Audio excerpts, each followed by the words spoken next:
makes sense with the current listed price. Maybe they are looking for a retail buyer, but it will not make sense if it's for an investor. You get my point? So yeah, and I will just keep doing this. I make like a ton of lists, guys. I swear to God, maybe like 200, 300 properties. Maybe I waste 5 hours, 6 hours to do a list, but as long as I'm getting deals from it, it's worth the time. Yeah, this is what I usually do, guys. Look at Yusuf killing it, man. I didn't want to interrupt you. No, I'm really sorry. No, what? Come on, bro. This is amazing. This is amazing. This is great. It will not be as amazing as what you said, so I'll leave you there. I mean, come on, dude. I'm an American who grew up in a good area, and you're making this happen from Egypt. I mean, the odds are not against me to make this happen. The odds are against you to make this happen, and you did it. So, guys, this is awesome to see. Just Yusuf in here making this shit happen live. This is great. Yusuf, you working on any deals right now? 6 deals that I'm going to get under contract. Maybe tomorrow or today evening. Oh my goodness! All tenant occupied. All of them are duplexes. There are some single families, but Section 8 tenants. Oh my God! When I get these deals, and we also, the deal that I had with Pam, we sold it for $20,000 too. It's going to be closed 5 days, like in 5 days. So yeah, we are making money. That's what I'm talking about, man. That's what I'm talking about. Love to hear it. Congratulations, dude. That's so exciting. 20,000 is a big check. Is that your biggest one? 20,000? Well, I'm actually, there's 4 wholesalers are associated with this deal. So me and Pam, we are getting 10,000, so 5,000 each. Oh yeah. I got a 5K check in the mail today from a that's amazing. Small little deal deal to add to the pile of checks. Very exciting. We also 5,000 is like 2 years maybe of monthly of like income for me here. So it's a big thing for me. Yeah, I mean, we can make this happen really quickly. Like that San Diego deal, I sent it to Harry, and Harry didn't end up wanting the San Diego deal. But I found somebody else who wanted the San Diego deal, and now we're closing. Now it's in closing, so it was a done deal. That actually ended up getting walked today, and they accepted it, and that's going to be closed. And I got a $5,000 payout today, and I've got a number of others in closing. So it's very, very exciting. Yusuf, I'm curious, would you ever do a flip virtually from Egypt, or you think you stick with wholesale? If I'm going to do it, I will do it with you. I will not be able to do it myself. If you want to partner out, well, I'll drop a course on it. I'll drop a course on it, guys. I think I'm ready to make a fix and flip course now. I think I understand what it means. So where do I send money? Dude, if you click the link in my bio, you can join Hold My Hand Wholesale. It's $19, and then you're going to want to join this live stream. I'm going to sit here for 3 hours today, guys, and we're just going to run through deals. The only question I have to ask you is, what color should my background be today? What do you think, Yusuf? I didn't get it. You didn't get it? No. Okay. I was asking what my English isn't that perfect. I was asking what color my background should be. I can change. Ooh, you guys like that? Oh, okay. Now I see. Okay. I like that. Looks good. That looks well. This is blue. That's blue. Yeah.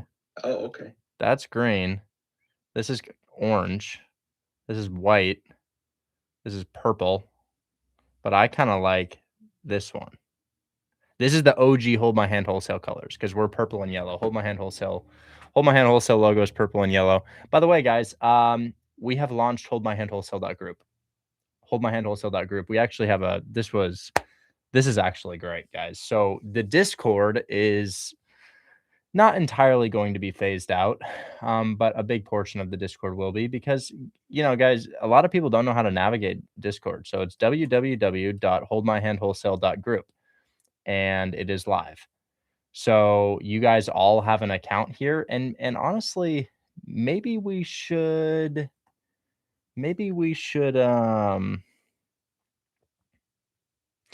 ask Chris to give us a bit of a demo.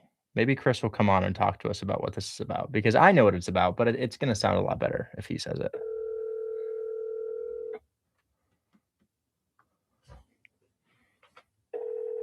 Pink was the one. We got a little bit of pink going on here, right? will you be? Hey. Hey, I was wondering if you could hop on stage and tell us a little bit about Hold My Hand Wholesale Group. I'm actually hopping in my car right now. I'm gonna go to Hunter's. Okay. But when I get there, I could probably hop on. Yeah. You could also talk about it right now. I don't know if. Of course. I don't know. Can you hear me clearly? Yeah, everybody can hear you. I could break it down, but I just thought, you built it, so you know exactly what it does and what it's for. Yeah, sure thing. So just a quick overview for anybody who does not know. We did build a website, and the reason why we did that is because this entire time that we've had the group, we've been funneling people into Discord. It's the only place that we saw fit for us to be able to, build out different channels for different types of education and going live and whatever. It's the only tool that we had available to us at the time. Now that we have the power of AI, vibe coding, we can create websites very quickly and on a very professional level. We decided to make our own website that condenses all of our education down into something that is easy for anybody to use. Even if you don't understand technology, you're not technologically inclined, as a lot of people like to say when they come into the Discord, because it's so confusing. This is a place that you can get all of your education, your live streams, courses, take quizzes. It's all in one place. It's extremely easy to use, and it's only going to be a few tabs. Over time, we are going to take most of what is on Discord and move it over to Hold My Hand Wholesale and on the website, and that's where we will run most of our operations. And we do this because we want this to be a place that even a 5-year-old could navigate. I mean, we want everybody to be able to use it. And it perfectly aligns with our brand, affordable, accessible education. So that is what the website is for. And over the coming weeks, we're going to continue to expand that into something that rivals what we have in Discord, and hopefully we can move all of our operations over there. Dude, this is so brain dead simple. I thought I was gonna have you explain it, but I'm just looking at it and there's nothing to explain. I love that within live streams you have start live stream, join live stream, view schedule, and view replays. That's amazing. Yeah. Let's see the schedule. Oh, cool. Is this now the thing? One thing I want to touch on. So what is taking some time is all of the permissions. The more things we build out, we have to associate different permissions to group leaders, owners like ourselves, admins, members. So we're almost there. I mean, we've pretty much built out the entire admin panel, and all of the permissions are working properly. We just need to keep up with that as we continue to build. But yes, it's very easy to use, and you should see the new homepage. The new homepage, as in? Yes, I added some little. Trusted. Oh, I see. Yeah. 6 steps. That's the trusted by. That's the whole business. So we're gonna add videos, testimonials, other things to that.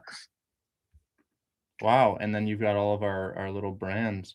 Why aren't you wholesaling live, gold key, prop stream? Wow, this is so cool, dude.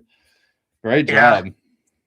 Great job. Yeah. So, all I need from you to really finish out the homepage are the video testimonials from the students in the group, and a video of you sort of introducing Hold My Hand Wholesale, something that really ties it together. Yeah, absolutely. I have 3 things to film here. Oh my God, I'm gonna lose my train of thought. So we have the fix and flip course, I spelled that sorry. Testimonials. Review the cash course that we already have posted in courses. I don't know if you want to expand on that, or if you want to create a new course. I created that about 2 months ago, but honestly, I even know more than I know now, so I could even do more. But I always like filming new ones. So I've got the fix and flip course, the testimonials, intro for Hold My Hand Wholesale, and new Hold My Hand Wholesale ad, which instead of showing previous closings, it's going to show all of the closings that we have now, because I think we have 160,000 if they got that $20,000 assignment fee in, $160,000 in closing. Oh yeah. So I want to show all of the deals that we have in closing with EMD in. Oh, and a good prerequisite, can't speak, to the courses would be refilming that "What is wholesaling" video, because there's a lot of people that see your content, my content on the internet. They go to the website and they don't even really understand what wholesaling is. We had Right. a great video that you made a while ago, but it got deleted. Yeah, okay. I've got a lot of work to do then. I've got a lot of things to film. I'll put that in my notes. Film. Okay, cool. I will do all of that. And then the only thing that I have to ask about is when you're a new member and you join, how do we get WAP to route here along with the Discord? Yeah, so I already created the hmh.group website as an app in WAP. I connected all of our checkout links and APIs that connect WAP to the website. All Ari needs to do is change that reroute the redirect from Discord to the website, and he'll see it on there. So if you could text him and just say, hey, instead of redirecting students to Discord, redirect them to hmh.group, that's going to be huge. Yeah, absolutely. Okay. You want me to tell Ari that? Yeah. And like he'll see the connections, the checkout links, he'll know what to do. I'm going to put you in the chat because I'm live and I may not be able to respond to his questions, but I'll initiate it. Yeah, you got it. Also, check out the calculators. We're adding a bunch of like cool tools in the tools section. It's easy to navigate. I recommend everybody that's listening right now, you just go over to hmh.group and just go check it out. It's really cool. There's lots of cool stuff in there. We're adding the calculators. We're going to add a bunch of really easy sort of offer generators in there. It's going to be nice. And AI does it right. It does the calculations right. So we're getting really good estimated offers. That's really exciting. Yeah, I definitely, yeah. I may come over later to check that out with you in person, the things that you worked on. Let's meet and let me come over tomorrow, because today Lexi's brother's coming over and I'm eating dinner with them, like right after I'm done working with Hunter. Okay, cool. Okay. Yeah. So I'll make my way over to your place in the morning. Cool. Awesome. Thank you so much. Sweet. Yeah, man. Enjoy your life. See ya. Bye-bye.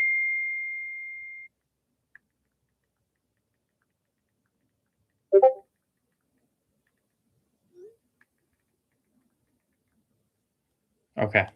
Cool. Well, that's here. You've been asking for it. HMH. Well, it's not HMH group. It's holdmyhandwholesale.group, hmhw.group, but you have to do www.hmhw.group. But yeah, hmhw.group. You just need the www first. Wow, that's really, really cool, guys. How exciting.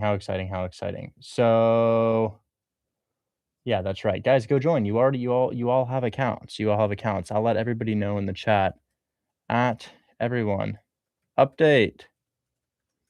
Head to hmhw. or www.hmhw.group. We just had this site made for you and you all have logins. Cool. Well, we can also go live on there. So over time, not immediately, but over time, we're going to be able to migrate over there, and live streams will still happen on here. But you have to admit, guys, looking at this is intimidating. Like, look at this airplane looking ass control panel. Like, this is insane. Like, if I remember when I started this, I just looked at this and I was like, what am I looking at here? This is so crazy. So yeah, we had that made. Anyways, let's jump into today's live stream. The first person we're bringing up is Alina. Alina? I didn't forget, Alina. I didn't forget. Requesting to be on the live? No! You can request to be on the live on my Discord. Okay. Hello, how are you? All right. So the one I was talking about yesterday, they rejected the offer before I even sent you information. Okay. But they're like very motivated. Like they got rid of their tenants a while ago, hoping the new owner would take over.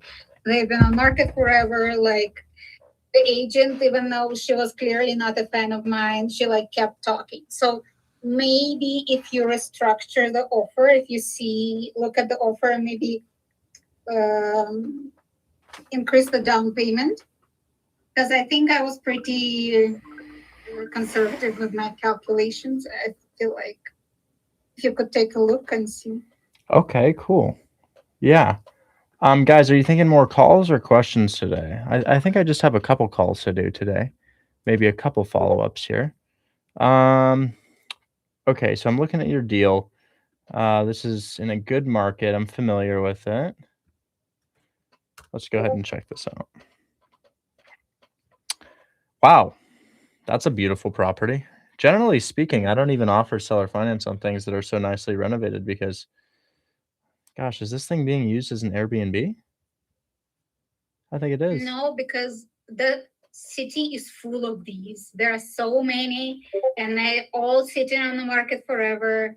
They're all flipped and beautiful, and no one can afford them.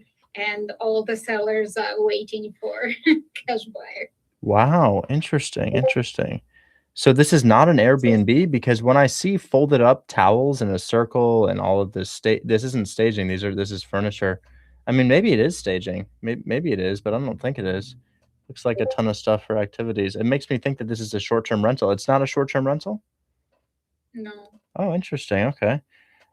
So what do they do with this thing? Do they do anything with it or is it just sitting here?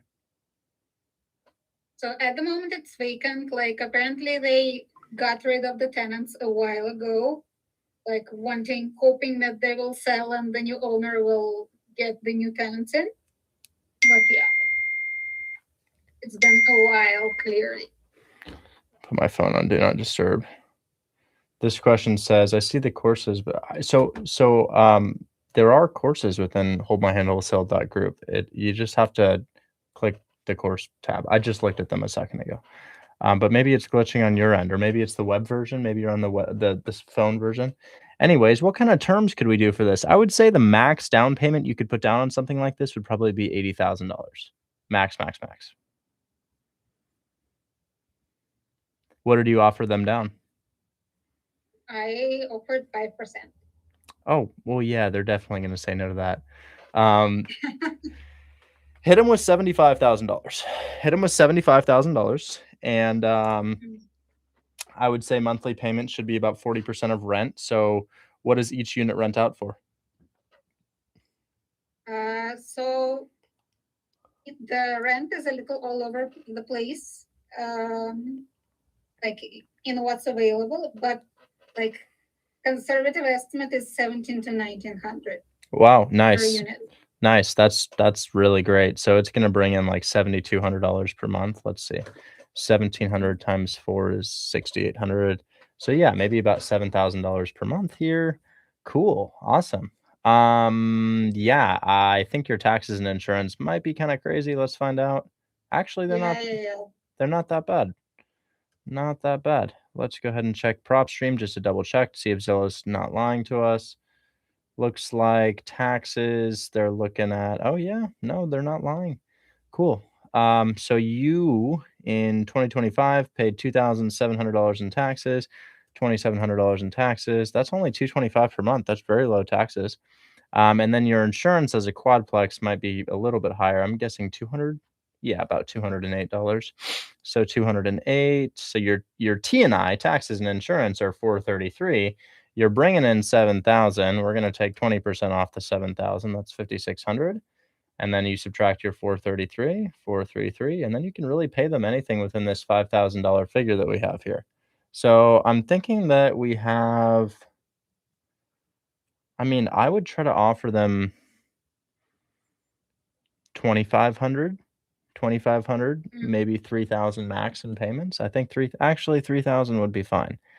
$3,000 in payments would be just fine. So I'd offer them that. My offer price is this. Let's go ahead and give them, I mean, to really drive it home and really make sure it happens, let's do 700,000, 75,000 down, $3,000 per month on a 6-year balloon. term with a balloon payment of, and the way that I'm going to calculate my balloon payment, guys, is really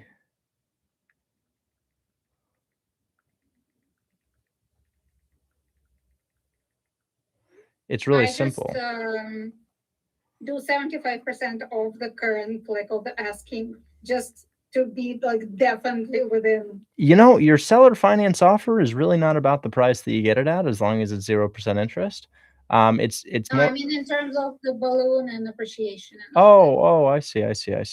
So you have 625,000 owed to start, and then you pay $3,000 down per month for 72 months. So you pay out $216,000 over 6 years. 216,000. So we're going to take 625 and we're going to subtract 216 to get the amount that they'd have their balloon payment for. That would be $409,000. So that would be the offer there. You want to go ahead and send that to them? Yes, thank you. And I also sent you a couple of more addresses to look at. Okay. Are we looking at the one in Columbus, Georgia?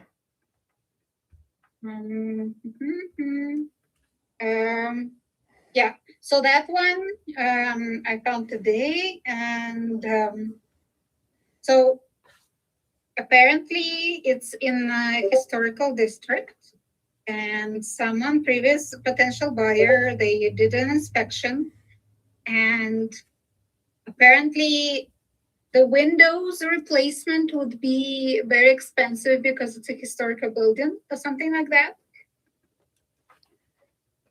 So I'm not sure what that means. So I thought maybe. Windows are generally pretty pricey. So let's find out where this thing is. I'm going to look for the property here. Where are you? Gosh, Zillow makes it real hard to find these things. Where did it go? We were just looking at you. Where'd you go? Can I share my screen on this so everybody can see? Yeah. Okay. So guys, we've got a house in Columbus, Georgia, and we're going to go ahead and see if we can do something with it here. So Columbus, Georgia. It's a historic property in Columbus, Georgia. And I don't know very much about it, but I'm going to go ahead and see. So the problem that I run into on Zillow is when you look up the address, and this might be frustrating to you guys as well. When you look up the address, you see it here, and it's like, okay, cool, there it is. And then oh, well, it did it this time. Didn't do it the last time, but sometimes it just hides it within there and doesn't actually tell you where it is, but it's right here. Now, the thing that I'm thinking is, it's a duplex. Buyers for flips usually want a single family, but it's not impossible to say that a buyer would want to live in one side and rent out the other. We call that house hacking. And honestly, it's one of the best ways to attain your first rental property. If you guys are thinking about how you can attain a rental property with a very low down payment, you can get an FHA loan on a quadplex. You can get an FHA loan on a duplex or a triplex. So if you're in your market, if you live in Texas, Georgia, Tennessee, like literally wherever you live, there's a duplex or a quadplex for sale right now. And if you want to live for free, go apply for an FHA loan on it. Then go apply for a loan assistance program so that you can get a really low down payment. I'm talking $5,000 to $10,000 down, guys. I'm serious, really, truly $5,000 to $10,000 down. Live in one side and rent out the other. For example, if you bought this house and you lived in one side, this side would probably rent out for about $1,000 a unit. And maybe you have a mortgage of $1,000. Maybe it's $1,200. Call it a $1,200 mortgage, guys. It wouldn't be $1,200 at this price, but maybe you buy it at a higher price. $1,200 mortgage, guys. You're getting paid a couple $100, or I'm sorry, you're not getting paid. You live in one unit and you rent out the other. The unit rents for $1,000. You pay $1,200. Your rent is $200, guys. Your monthly mortgage would be $200 on that. So you'd essentially be building equity, getting tax benefits, and it would be free. And that's called house hacking, guys. And it's one of the most basic ways to get into a rental property. You just live in one side and rent out the other. And the cool thing about that is your residential loan isn't usually considered an investment loan, but your residential loan can be an investment loan. And the cool thing is, you only have to live there for 1 year, just 1 year. I think it may vary state by state, 2 years max, guys. But in a lot of cases, it's 1 year. So it could look like this, guys. You buy a property using an FHA loan. You live in it for 1 year. You rent out the other side. You virtually live for free. You can live for free if you time it right, or if you get the right property. especially if it's a triplex or a quadplex. Doesn't work on anything above 4 units. You rent out the 3 other units. Now you're being paid to live there, guys. You move after a year and you've got a rental property on an FHA loan, which is not typically something that you can buy. For example, if you want to buy one of these deals that we have, you can't use an FHA loan unless you're going to live in it. Okay. So that's who we're targeting here. That's who we're targeting. In wholesale, I find that it's really important to know your buyer. Who's your buyer? Well, it might be an investor, but more likely it's not an investor. Alina, do you know why I think this might not be purchased by an investor? What? I don't think it would cash flow if they bought it by an investor because they're probably picking it up for $200,000, right? After what do you think the after repair value is? 185? Yeah. There aren't that many similar properties that are flipped, but yeah, it's somewhere 185 plus. I've seen some similar ones for 200 plus as well. So if you bought this for 185 as a rental property, just to rent out the property, your mortgage would likely be very close to what you rented out for. Your mortgage would probably be, I'm going to guess, $1,650, and you'd be renting for $2,000, which we know is a break-even number after expenses. So you buy it for 185, right? You put a down payment of $37,000. That's 20% on your investment loan. Here's your monthly payment, but you have taxes and insurance, right, guys? So your taxes and insurance are probably another $150 per month.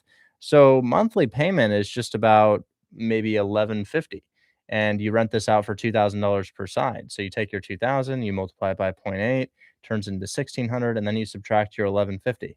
So it's like, yeah, not the best use of money for the down payment required. And you're like, what do you mean? Well, the down payment required is about $45,000. So it's not amazing to trade 45 for $500 per month. So maybe you have an investor pick it up. It's not too expensive to the point where they couldn't, but I feel like it's more likely that because it's in the historic district, maybe somebody would want to live in the property. Anyways, yeah, comps are going to be scarce for a multifamily here, so we'll go ahead and do a wider range to see what we can find, guys.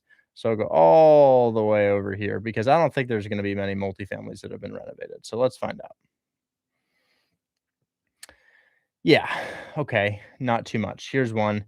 It's significantly bigger and it's a quadplex. Being a quadplex and being larger, there's not really anything we can look at this as. It's also for sale. We need to go to sold. I don't know what I was doing there. Okay, what's this? Duplex, 275, renovated. Some other sort of multifamily, 236, 225, 209, 200. You've got lots, man. Yeah, lots and lots. But this is your good comp right here. This thing kind of looks like, oh, it's a quadplex. Damn it. What is this guy? That's a duplex for 197. Yeah, I really agree with your numbers, honestly. You've got a great intuition about that. So yeah, that's what you are right here. You are that. This looks just like you. So, I'm going to put your ARV at 180, 185. I think that's exactly right. The only reason I don't put it at 195 is because this has more square footage than you do. But yeah, totally. $180,000 all day long. Now, if we want to get this thing to $180,000 for its after repair value, well, generally speaking, the days on market are indicative of the price that they're asking. So it's been there for 220 days, guys. 220 days on market. People have not wanted this. If you do 180, you multiply it by 0.7 because it's a slightly higher price point than we're used to.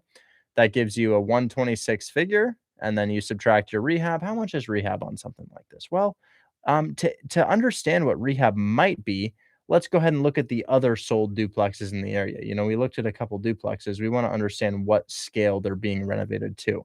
So I'm going to draw around our area again. We were somewhere around there. It's mostly very basic IKEA gray. Yep. That's exactly what we're seeing here. So that sold for 195. So historic, my ass. I get it's historic, but honestly, that's not what people are doing here. People are literally just renovating. Look at that. That thing's not far from you at all. People are just renovating. That's what it is. So it's not even, maybe maybe there's like a historic commission that's like, you have to put XYZ windows in this if you're going to fix it up. But I feel like everything else is untouched because as I look at this, the interior isn't particularly historic. It's really average. All this bathroom vanity, everything's pretty lame. Yeah, your windows, they don't look that bad. Are they broken or something? No. I think there are just some requirements for what It's okay. It's okay. I mean, small stuff. Yeah, we keep most of this, and it just doesn't need that much, man. I think you do need a new roof. You probably need a new roof here, so maybe like 8 for the roof, 9 for the roof, and then you probably, gosh, 30 would make this thing nice, and it does not even need 30. I mean, like 25 would make it really nice, but we'll call it 30 just because there's 2 of everything because it's a duplex. So we'll say a 30K rehab. So if I subtract Okay, 30 then I'm getting I'm getting better at estimating the rehab because that's also what I thought. Yeah, yeah, and that's a bit of an overestimate. I think it's less likely. I don't think it's gonna be that much, but it could be, especially because everybody's just putting in floors and paint here. So yeah, anything you get below this should be a deal. But at the same time, that's too close to list price, way too close to list price. And there's definitely something I'm overlooking because it would have sold if it were that cookie cutter. So, I'm thinking it would be nice to get something like this at 60 or $70,000 just because we know that the market doesn't want it. I don't know why they don't want Yeah. it. But I'd probably offer something like 60 or 70 on this thing. Like he said, they did the inspection, and like I specifically asked, were there any surprises? And he only told me about this window situation.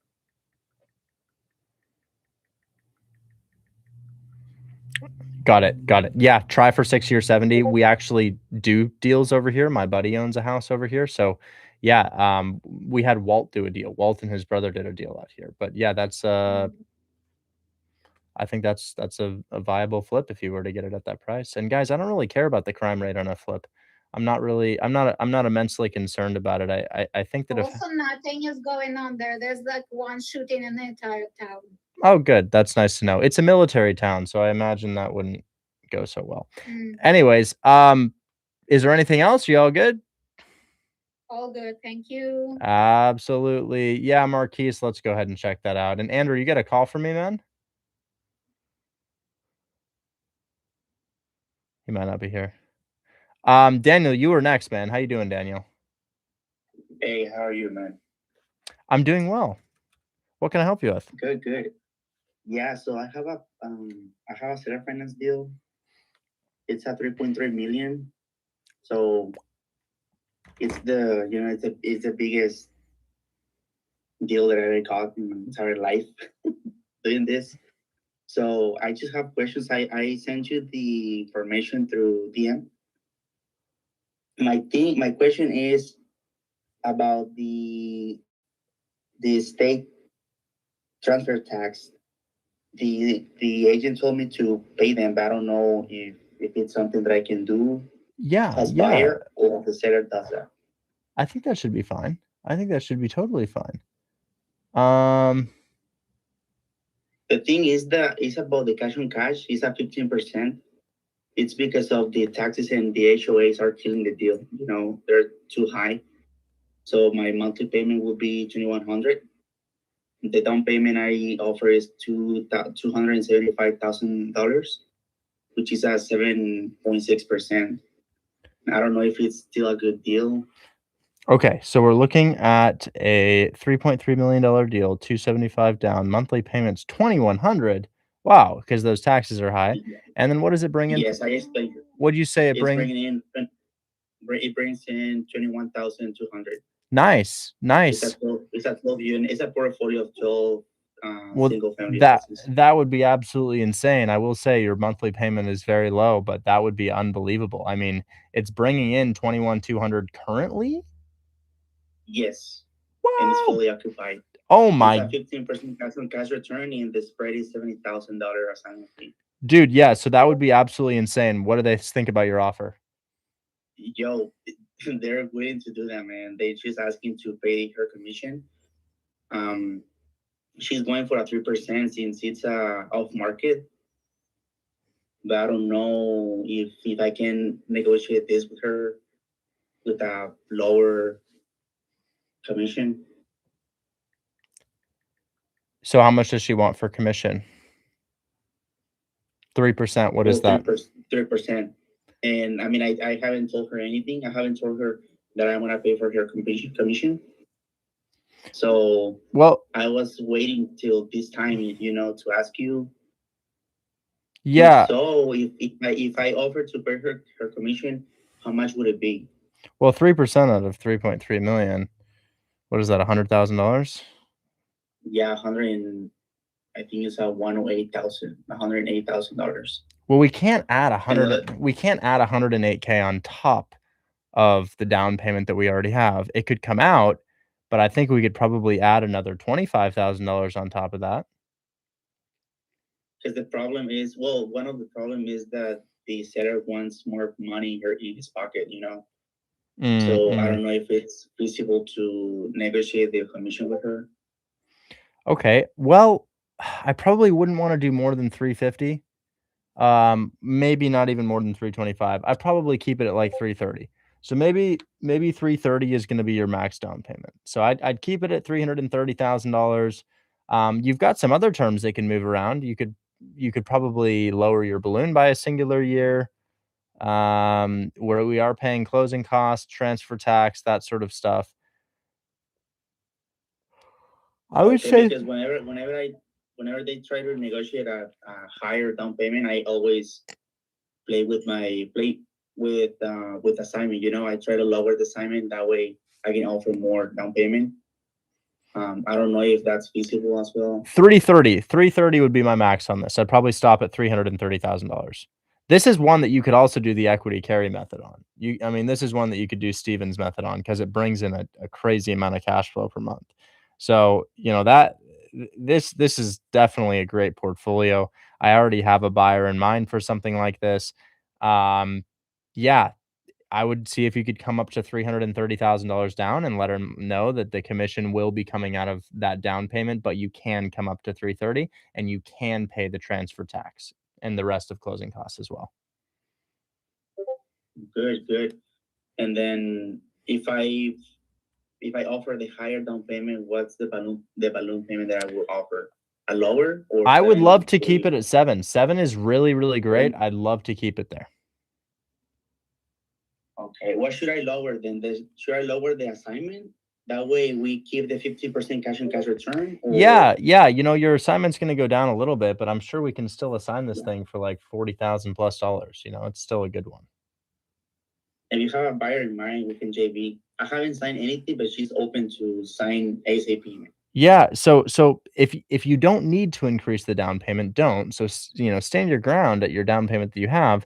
But if you have to increase the down payment, go ahead and increase it to pay her commission here. So, generally, so it's important to note that the agent wanting 3% of the purchase price is kind of insane because what has she done?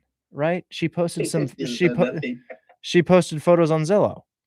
That's literally all she's done. She uploaded photos on Zillow and then didn't answer her phone. And it's like, what do you need $108,000 for? You should be more than happy with $50,000 for just waiting. No money put into the deal. She didn't take the pictures herself. Her brokerage did. So she just hasn't done a ton. Just right. Boss, can I send the email tomorrow for your approval? I'm still waiting. Okay. Anyways, is there anything you need from me here? The buyer. I have that person in mind. It's a huge. This is my first seller finance deal. I always done cash deals left and right, but I haven't done a seller finance. So this is my first one. You've got an $8,000 deal in closing, don't you? Yeah, I have another one in Detroit, Michigan as well. You have it's two closing Friday. Oh, you have two in closing. Yeah. So how much do you have in closing right now? Like $13,000? I would say something like that. Yeah. How much is your one in Michigan? It's $6,500. $6,500. Yeah, we had to. It's not a long story, man. Long story short, we had to lower the assignment fee to pay a penalty to the seller because we couldn't close last month. Dude. So it's been a long story, but we're closing Friday. I love that, man. I love that for you. And here you're just ripping cash deals? Yeah, this is my first seller finance. So, question, is this your full-time job now because this is how much you're making? Yeah. Right. Dude, that is so cool, man. I'm so happy for you. And you have an accent, man. Is it okay if I ask where you're from? Are you originally from the United States?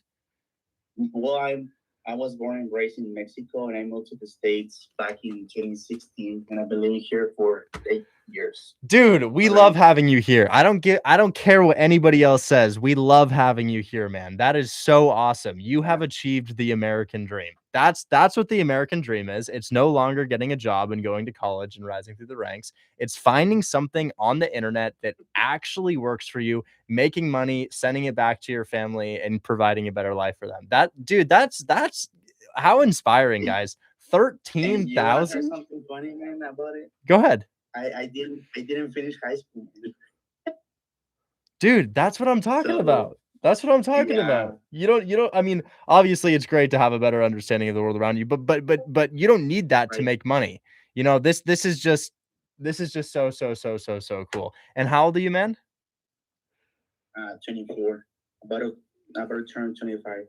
May 7th. Dude, love it, man. Love it, love it, love it. Keep going, and goodbye. Absolutely. I'll look at that deal in just a second. Nice. Well, let me know if there's anything I can help you out with. Do you want me to schedule to bring you up perhaps Friday so that we can talk about this deal, or do you need me to call your agent and provide any credibility? You got this thing under control? Yeah, I have this thing under control. I just need to finish up numbers with her and regarding the commission. So I want to try to stay firm with my down payment in case that she's, barking or something. I can just always Yeah. move a little bit. You do have room to go up. You definitely have room to go up. Let's try to maintain that 7-year balloon, because one thing I'm thinking about is that the payments are really low, so you don't pay that down by very much each month. You only pay it down by $2,000. So it would be great to keep the balloon at 7 years. All right, man. Well, for me, that will be it. I really appreciate it. Absolutely. Let me see if I can try to translate OB3's sentence. He says, "Vamos, hermano. Let's go, brother." Oof, and I don't know if I know that. Maybe can I have? Do you have? What is tienes que? It's like keep going. It's like keep it up or something like that. I see "let's go, brother," and then I don't know the next one. I don't know the next one. Yeah, the next one is like keep it up or keep it up or keep doing it or keep killing it. Hell yeah, man. Well, keep killing it. Love it, love it, love it. Okay. Well, you let me know if there's anything else that you need help with. And I dropped my phone number in your DMs if you ever want to text me for credibility, because when I see people starting to make big moves like this, I want to be there to provide credibility. So if they need bank statements or proof of funds or whatever it may be, we can always put that together for you. Okay. Yeah, okay, man. Thank you. I just saw the message and Absolutely. Absolutely. Keep going, man. Keep going. See ya. Thank you. Andrew, I think that's a nice little clip right there, okay? Yes, sir. Yep. Anyways, Andrew, do you have that FHA call for me? Yeah, I do. Yeah, he's ready for you.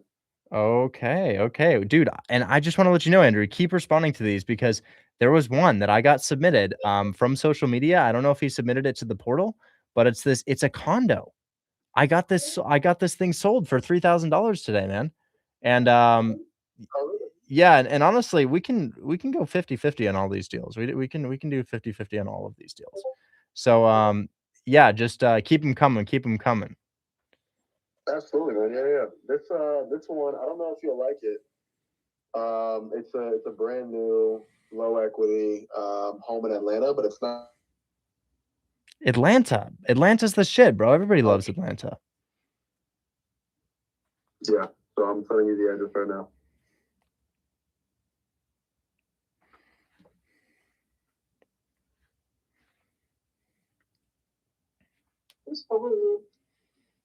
And guys, if you're listening to this and you're wondering if you can. You can. There's nothing that they have that you don't have, except for maybe an accent. They have an accent, you don't have an accent. They didn't grow up here, you grew up here. You can. MJ Wade, a community helper. I know that name. I think that's definitely possible. I'd need a little bit more information though. Anyways, did you text it to me? Yes, you did. Oh, dude. This is great. This is Yeah. great. I actually own a house in Southwest Atlanta. It looks just like this, and I also have a blue door.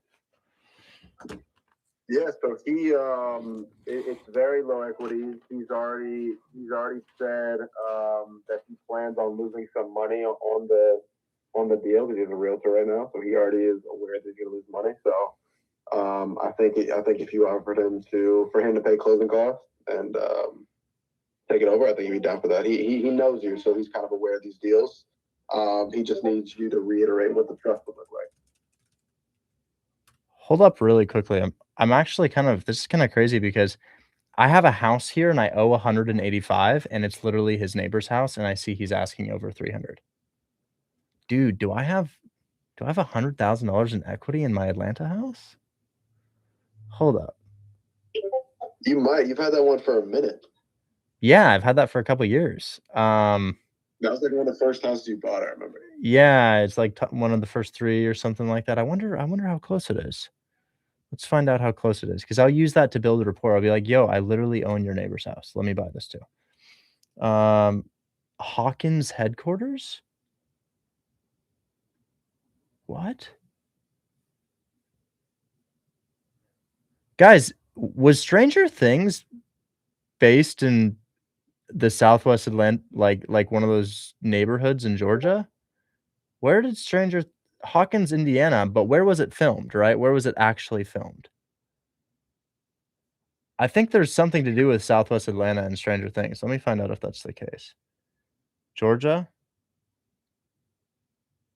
But didn't they film like the neighborhood? Isn't the neighborhood Southwest Atlanta, Georgia? Like, isn't that like I know they don't live there in the movie, but isn't that where they filmed? I'll show you what I mean, guys. It literally looks like Stranger Things. Like this is the road that my house is on, and it literally looks like that show. Check this out. Like that looks like the roads that they would ride their bicycles on. Anyways, let me see if I can. Oh, my house is so cute out here. Look at this thing. Look at this thing, guys. Isn't that great? You have friends from Atlanta who were in it? That's cool. That's my one of my favorite houses actually. It's I think it's worth about 250, 300,000 Southwest Atlanta, Georgia. One of my highest cash flowing properties, 2.7% interest on it, and I think it's appreciated pretty heavily because it's in Atlanta. Now where is it in relation to this guy's house? So there is the city of Atlanta. And let me find your house. Where's your house? Oh, and of course they don't want to show me. Home type, houses, back. Where is it? Oh, come on, just show me, bro. Such an annoying Zillow glitch. Home type, houses, no multifamily, search, 30310. Of course it won't tell me where it is. Max price 350,000. Now will you show me? Minimum price 320,000. I think I can share my screen on this. Am I sharing my screen?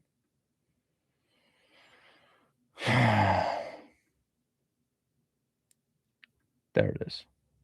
Okay, there's that house. There's that house. Oh wait, maybe it's not too close. And then where's my house? My house down here. So there's that interesting little bend right there. Let's identify that. Oh, no. We're not very close, are we? Let me just see. There's that interesting little bend, right? That thing. And then we're down Cleveland Avenue Southwest. Is that what that is? Cleveland Avenue Southwest. Yes. And then we're in that interesting triangle.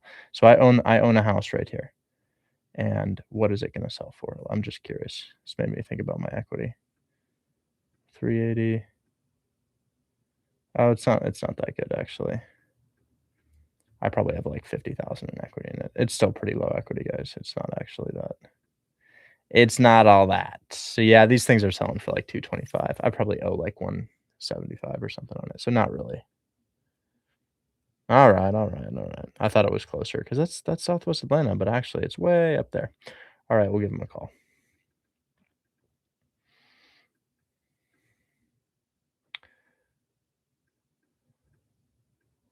Okay. Now, His name is Blaine. His name is Blaine.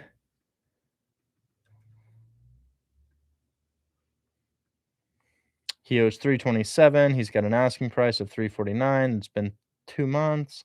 6.47% interest rate. Oh, 5.966% interest rate. Mortgage $328.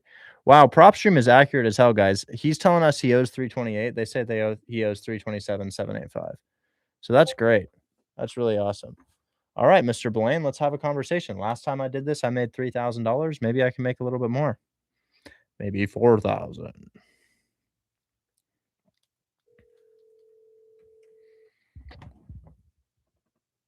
Hello? Hey, Blaine, this is Richard Taylor. I was calling you about that house in Atlanta. Yeah, hey, how are you? I'm doing pretty well. How you doing, man? Good. I appreciate the call. Yeah, absolutely. This is something that you've had on market for a couple months now here. How's that going for you?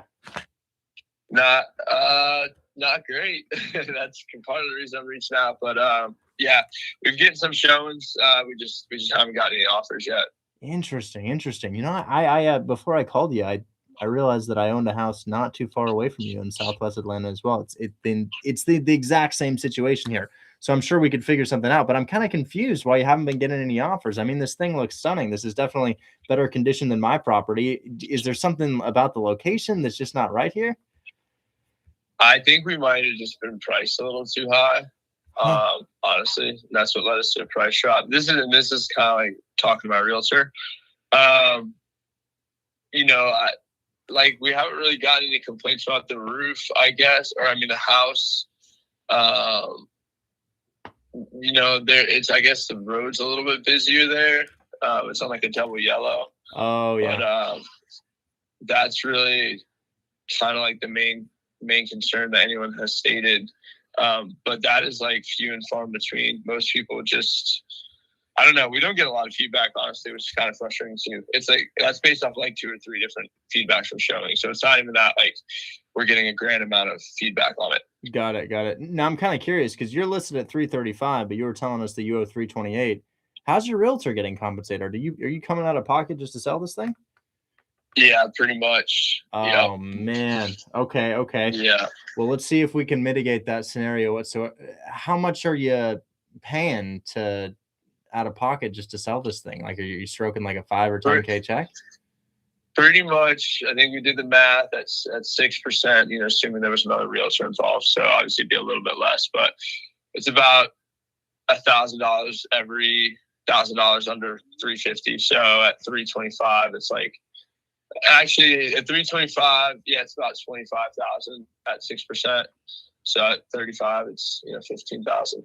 Well, the good news is I don't think that has to happen because everybody wants to live in a fully renovated house in Atlanta. I mean, Atlanta is, you know, it's the Los Angeles of the South. So this is going to be no problem whatsoever. I had this phone call yesterday with a guy in San Diego with a much less desirable property. He had a very mediocre average condo in San Diego. We found him a buyer the next day. So I think somebody would love to step into your shoes on the mortgage here. What is that interest rate? Is that just about 6%? It's 5.966. Got it. Okay. Pretty similar to what we're seeing today. So I'd say if we could find somebody who could step into this and not have to stroke a down payment to compensate you, this could probably be off your plate in 30 days. Like we could probably get this entire thing done in 30 days. We would just have you pay a portion of the buyer's closing costs so that you wouldn't have to come out of pocket $15K. And so that this would make sense for them to take over your position in the loan, which is a little bit over leverage. Obviously they can't exit it, but the hope would be that they would want to live here for some time so that it would appreciate.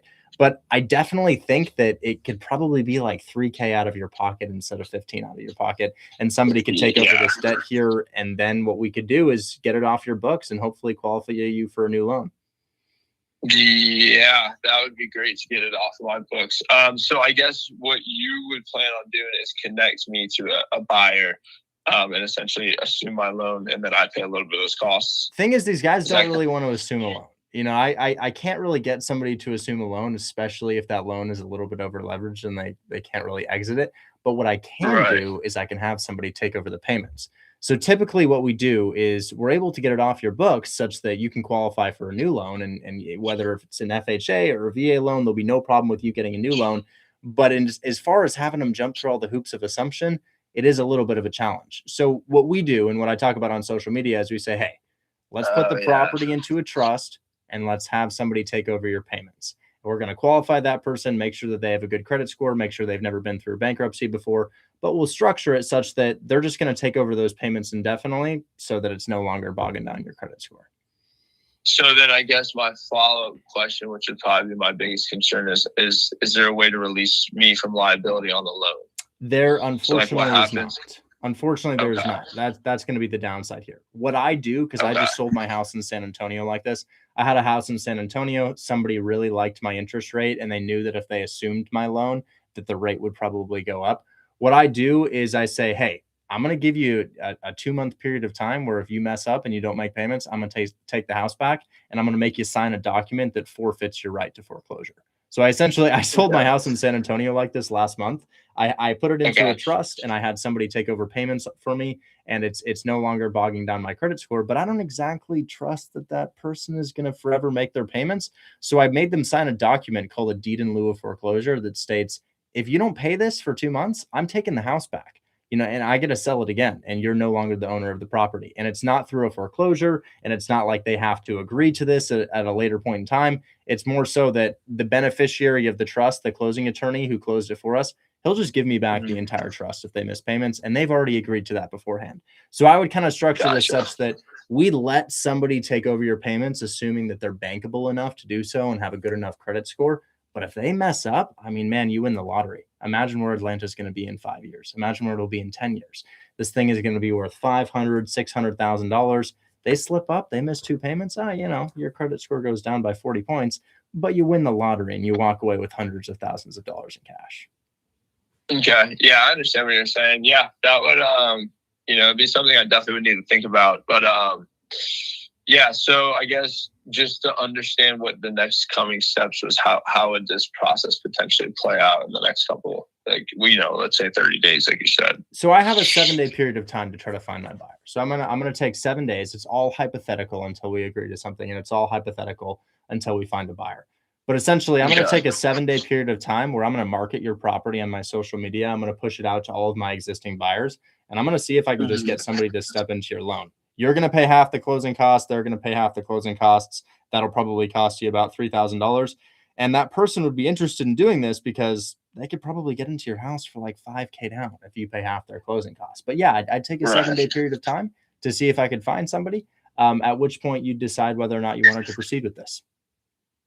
Now, let me ask you something. Is there any way, so obviously this is a 30-year loan, so I would obviously hold liability for 30 years, but what if, let's say this person wants to refinance or something, is there a way to, essentially refinance the loan under their name? So would that be something we could put in there, as far as an agreement, like a clause along those lines, within, a certain amount of months or years, they have to refinance the loan into their name? Yeah. So a person can pull out 75% of what the house is worth, right? So as of right now, they don't have a way to refinance. However, they could in the future. And statistically, most people only own houses for 7 to 10 years before they move on to a new location. So I would imagine that this person is only going to own this thing for about 7 to 10 years. Then they're going to sell it. And then this entire arrangement dissolves. And it's just as if you sold it normally. So this is kind of like a Band-Aid to stop the bleeding, reset your credit score. This person owns the property, lives in it for a number of years, but also kind of knowing in the back of your head that you hope they miss payments so that you could sell it again, Right. So then what you're saying too is all right, I'm just trying to run through this because obviously, this is a very niche way of doing this. So when, let's say they want to sell it in 2 years for some reason, are they just essentially selling their position in the trust, or no, they're selling the property. How would that work? So you're gonna stay on the trust just in case they slip up. You're their supervisor. We're going to have a servicing company that lets you know whether or not payments are being made, but you're going to be on the trust with them just in case you have to take it back because they're not doing what they said they're going to do. You know, we want to make sure that you don't have to go through the foreclosure process to get the property back. But essentially, they're just going to go ahead and pay that, and you're going to be on the trust. And if they ever slip up, house is yours again. Shit. Okay. Okay, cool. That makes sense. You probably will do this later in life. Like this just happened in my family. So I don't know if you have grandparents. I don't know how old your parents are, but at some point in time, let's say your family owns real estate. They're probably going to give you that real estate, right? Right. They can't give you the real estate unless it's in a trust. I mean, they can, but you're going to pay 20% capital gains tax. So what happened in my family a couple of years ago is grandma got dementia. Grandma was making poor decisions, you know, putting asparagus with the silverware, all kinds of crazy stuff. So she couldn't really have financial control over her house anymore, but she had a mortgage on the property and her name is still on that mortgage. However, my father is the executor of that trust and makes all of the decisions for it, but she's still on it. You know, I don't think she's ever going to get her wits about her again. But what's probably going to happen in your family at some point in time is your parents will likely give you a trust that contains a property, and they may still be on the mortgage for that property, and you'll own the trust. Another scenario that you might see is, let's say somehow you make it big and you become a multimillionaire and you buy a really expensive house. You may add your spouse onto the ownership of that trust if they're not able to qualify it. So imagine all those athletes who've got really expensive properties. They get married to somebody. That person can't qualify for the mortgage. So how do they get them onto the ownership of their property as their spouse? They simply add them onto the trust, even if their name is not on the mortgage. Right. No, I get you. That makes sense. Yeah. No, I'm definitely understanding it. It makes sense. I think obviously my main concern is the liability, and now I understand what you're saying. You know, if they miss 2 payments, they get the house back, but that's kind of the issue right now. Is I have the house, and the payments are tied to me, so that would obviously be the major concern.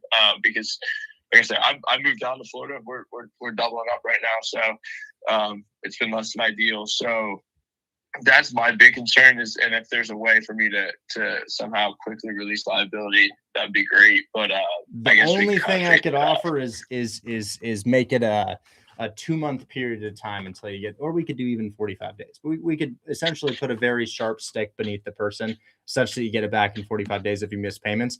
But yeah, you know, it's not a perfect solution. And it's definitely not a perfect solution for everybody. It's a Band-Aid. It just kind of comes down to, are we spending $15,000 to pay off the realtor? Or are we just kind of going to bleed indefinitely on this thing and have it bog down our credit score? No, you're right. You definitely presented it the right way. That's for sure. Because it's definitely piqued my interest. So, okay, cool. Well, it's definitely something I gotta like sit down and think about. But you said it takes about 7 days to like start the process. 7 days to find somebody. Yeah, I'm gonna post a video. The way that I find buyers for this, full transparency, is I record our negotiation, the conversation we're having right now, and I say, guys, he just agreed to pay half closing costs, $0 down. Who wants this house in Atlanta? And I posted on my story and on my Instagram, and the comments are like, I want it. And then I'm like, okay, let me see your credit. And we pick the person with the best credit score and no bankruptcies, having the highest level of income. I look to see that they make 3 times your mortgage payment per month so that they're extremely unlikely to default. And we've never had somebody default before, but I totally want to acknowledge you're absolutely right about that. You know, it's a big headache that my name is still on that San Antonio mortgage, but I'm kind of thinking to myself, if he misses payments, worst thing that happens to me is my credit score goes down by 45, 50 points or something like that, you know? And if this happens in 5 years, what's my house going to be worth? And what am I going to owe on the property? You know, I might just get a massive windfall of cash, but it is a bit of a headache to have that in the back of your head. And you know, you kind of got to weigh your options at the end of the day. Right. No, I get it. That's for sure. Okay, cool. So I guess from here, I definitely got kind of sit back, talk to my fiance and things like that. What do you need from me to move forward? Or I guess what would be like, you know, what do you need from me to move forward? You just got to get whoever the other decision maker is on board. I don't put a timeline on this. I have about 10 other people to call with this scenario. If you look at my second to last Instagram video, it's this exact same call. Or I think it's my third to last Instagram video. But yeah, you know, we just make these calls all day long and see if we can get people to walk away from their houses for $0 down. And then we find somebody who's willing to put a couple $1,000s down. So it's kind of nice for the end buyer because they only have to come up with about $3,000 or $4,000 and they own a house, which is really cool. Right. No, yeah, no, that makes sense. Yeah, I definitely get it from both sides of it. So yeah, definitely would bail me out of it. So I get it. Well, I'll shoot you. I could just text you at this number. Is that okay? Yeah. This is my cell phone. You were talking to my assistant before, but I'm going to put you in as seller of this property in Atlanta, Westview Drive. And man, if you want to call me in a year and you're like, hey, I want to do something now. That happens all the time. I'll still be here. Dope. I really appreciate it. Thank you for all the help. Absolutely. Talk soon, man. You have a good rest of your day. Okay. Yes, sir. You too. Bye-bye.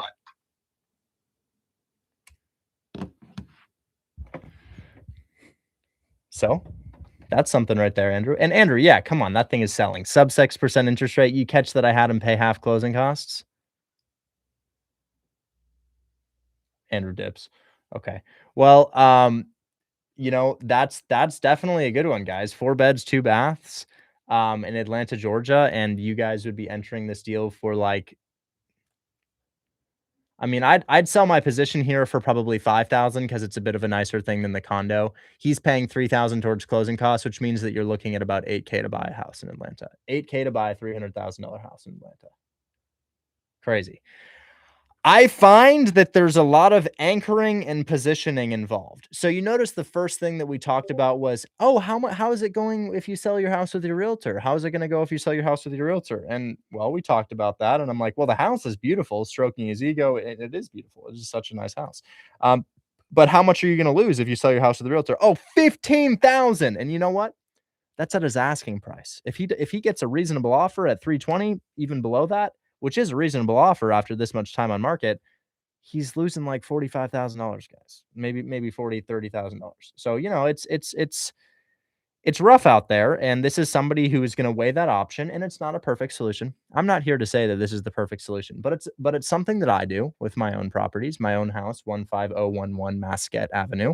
I sold it to one of my students. He owns the trust, and it was my property. So, if he slips up, the property is going to come back, but at the end of the day, I wasn't cash flowing on it, and I didn't really want that. So it was the same position. I was low equity, not cash flowing. My only difference is I had an awesome interest rate. So that's that. That's that call right there. Love to have another call like that. I'm going to throw this thing into my little fake CRM. Why do I call it a fake CRM? Well, it's a, you know what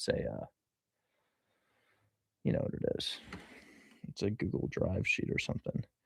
Anyways, yeah, so that's another clip, Andrew. You too, Kent. Of course. Okay, so we have, I'm going to save his name in my contacts. We're going to follow up with him on Monday. Thanks for your time. To reiterate, we're asking you to pay $3K towards the buyer's closing costs to make this more attractive to them. Parentheses, sometimes it's hard to get them to buy over leveraged houses. If you agree, I'll send an agreement that allows me to look for an buyer. And I'll take 7 days to identify and vet one for you. This would result in your DTI being offset, allowing you to qualify for new loans, avoid paying your realtor tens of thousands, and stop the bleeding on your mortgage. If you check out my third to last Instagram video, you'll see me having this exact same convo. We found him a buyer the next day. Perfect. So gave him a little blurb about what it is that we're doing. Now he understands it. Then I'm going to go ahead and I'm going to grab the address.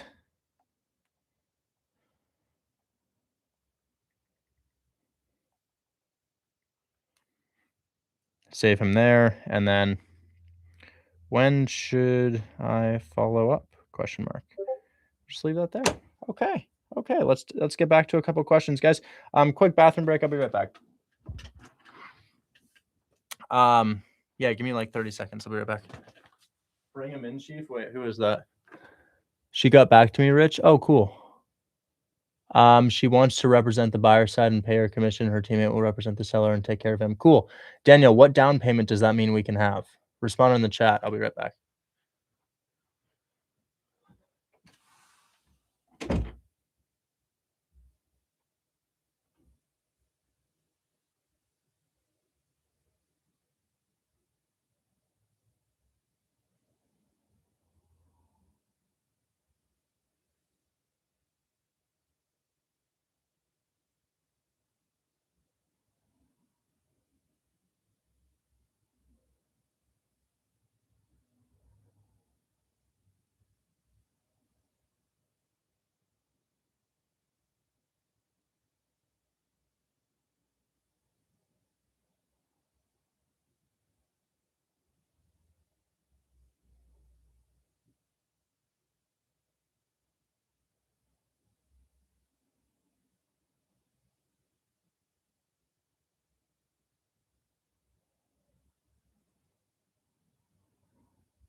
All right.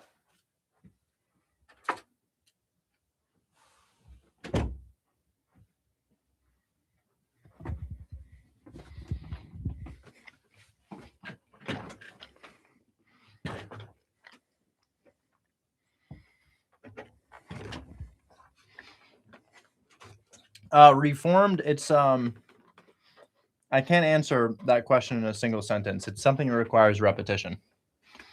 Okay.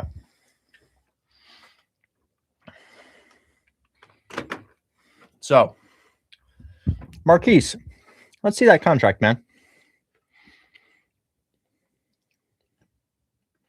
Hey, hello. Hey there. Hey, man. How are you? I'm doing well. How are you? Doing pretty good. I'm hoping this contract looks good. Okay, let's check it out. All right. Let's see. Let's see if I can save it. Yeah, you can text it to me, or you can go ahead and I texted it to you, but just I don't know if you're.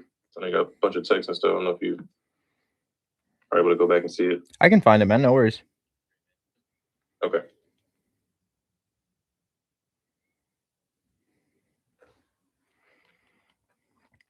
Bear with me for just 1 second here.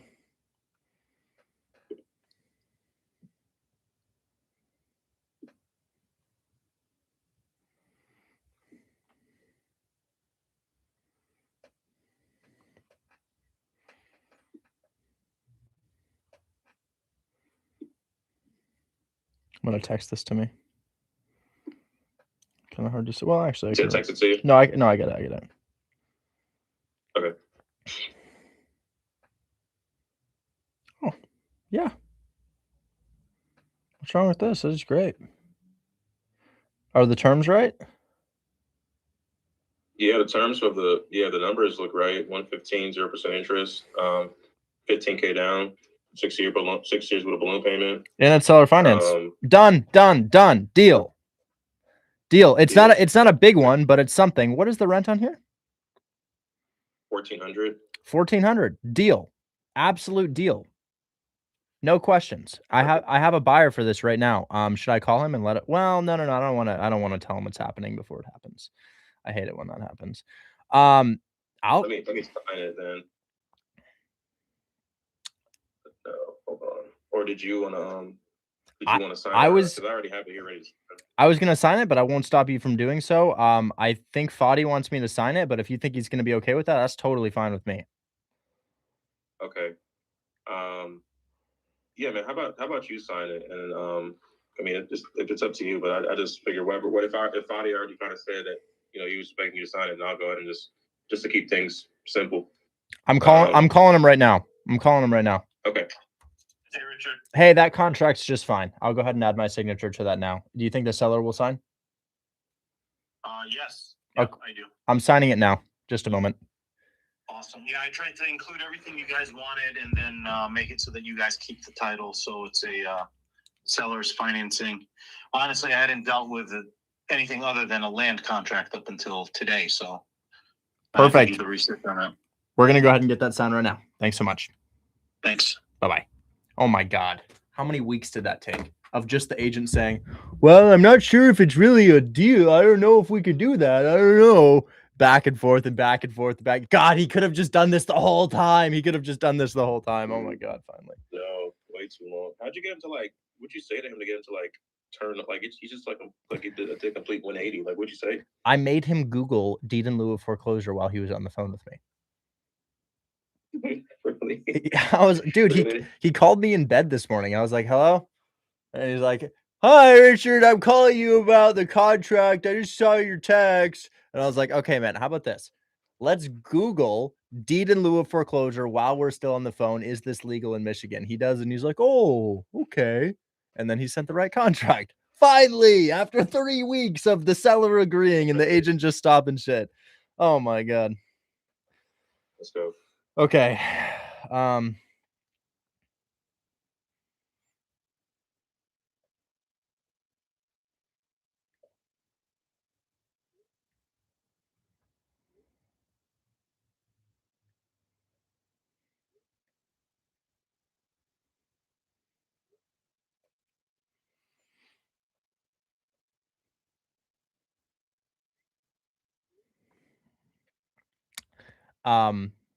I just had somebody receive their first ever big profit, $26,000, a member of Hold My Hand Wholesale.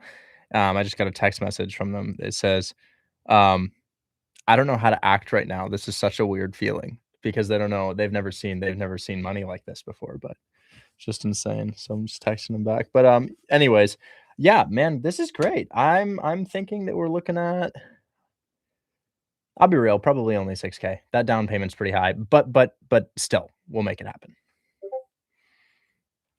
Sounds good.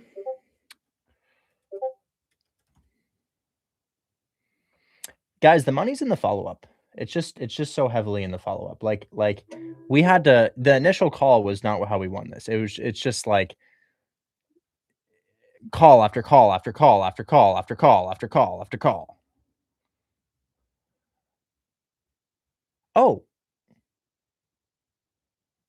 Your name is on this contract. You sign this. It says Marquise Francis. Although that is your person. Yeah. You go ahead and sign that. You send it back to me, okay? All right, no problem. Or send it back to him and get this. So sign it on Friday at 1:45 p.m. Remind me to bring up Marquise. Okay. I added bring up Marquis. Okay, so we're gonna go ahead and bring you up Friday. Hopefully seller signed contract by then, and we'll go ahead and get it sold, okay?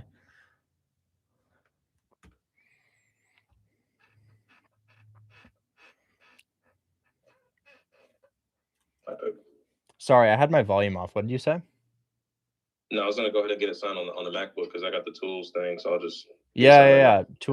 Tools annotate signature, but yeah, go ahead and send that back to him. Great job. Did you want me to CC you on it when I send it back? Or Yeah. Keep me in the text so I know what's going on, okay? Okay. Yeah. I don't have you in a group text with him, but did you want me to just kind of create that or? Yeah. Create it. Yeah, create it. Cool. All right. I'm gonna turn off my. Sounds good. I'll get and create that real quick, and then let me just get the signing, and I'll just text you guys when it's sent out. Where's my thing at? And then I also need to call Jeff and actually see if he did. Let's see if Jeff actually put together the contract we asked him to do. Because I've been asking him for so long. Did he do it? Jeff, search. Matthew, Dwayne, no such Jeff. What?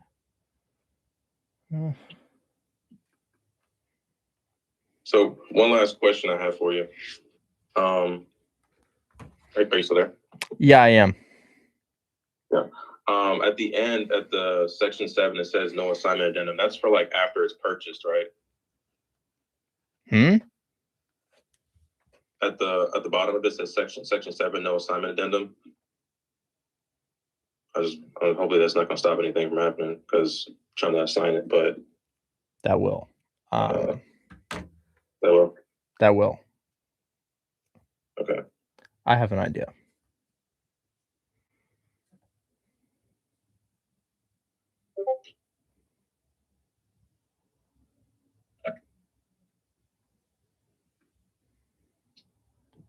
I have an idea.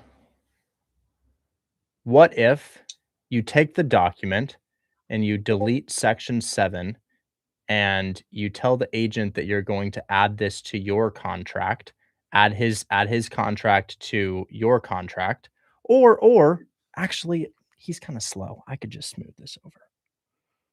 Okay.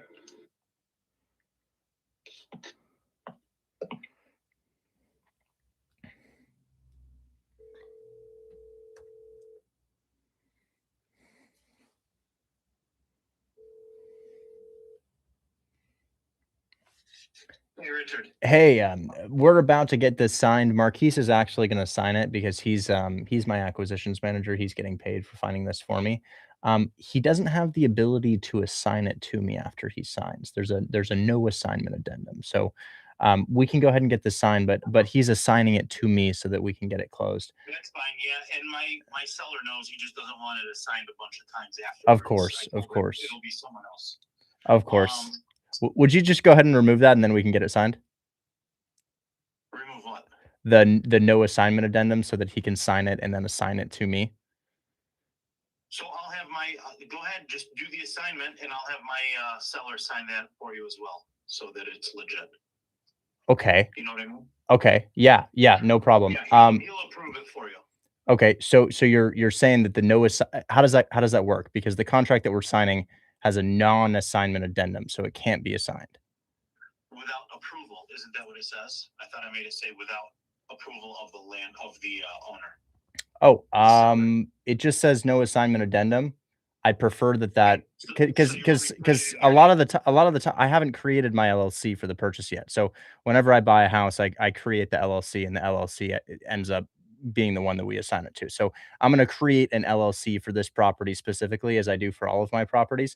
And I haven't started that process yet. So I don't know which names for the LLC are available because some LLC names are taken in different states. So I have to have the ability to just assign it outright.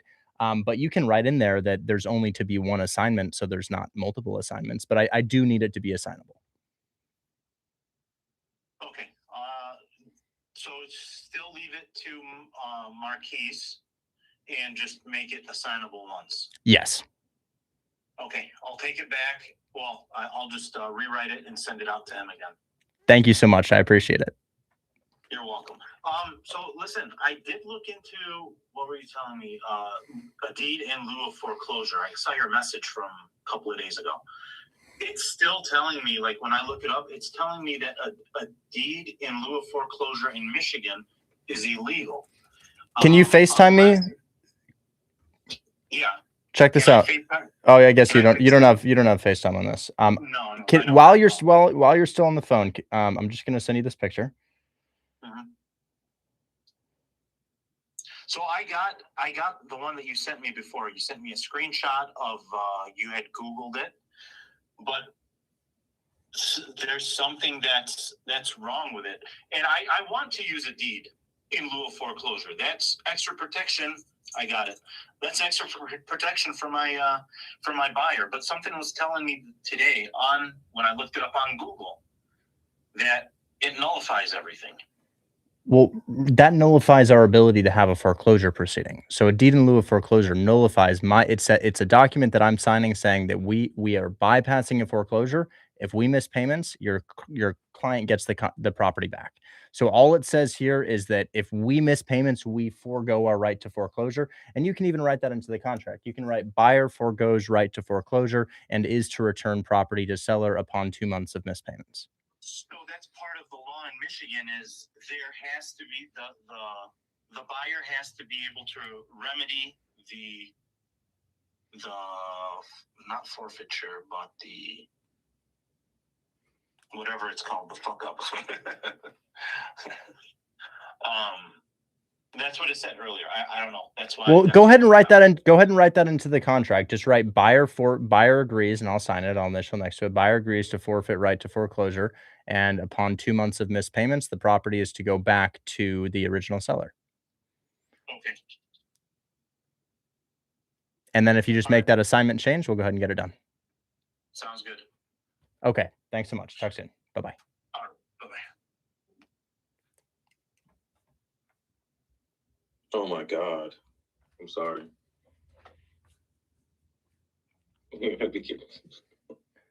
Okay. Okay. All right. All right. I gotta call Jeff because bro still didn't put together the contract. Oh my God.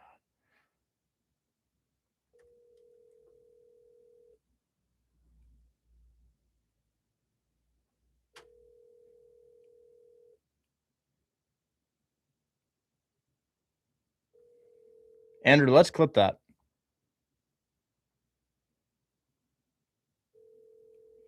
How to get around non-assignable contract.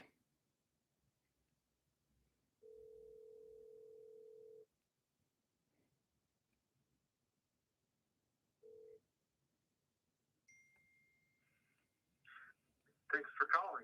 You've reached the voice. Damn it, damn it, damn it.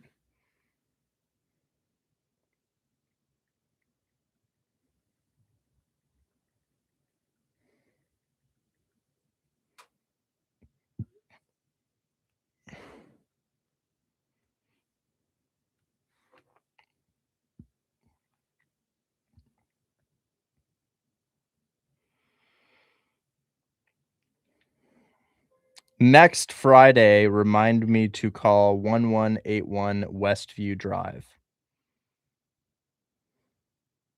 Okay, I added it. Okay. Oh, can you mortgage take over potential fix and flips? I don't think that's a great idea because the hard money loans grant you rehab money too. So it's like even if you take over the debt, you could get the rehab money. Is this guy buying real estate and then selling it again? I'm assigning real estate. Assigning real estate is selling it without having to buy it, which is pretty cool. Anyways, I feel like I'm missing something. What am I missing here? Is there something I needed to do?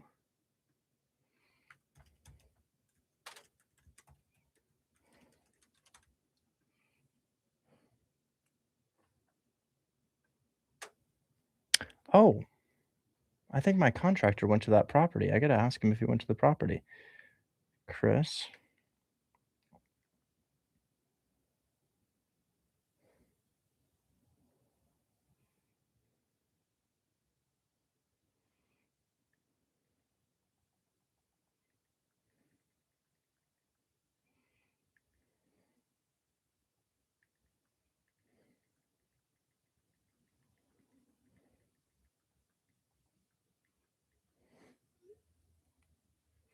Okay.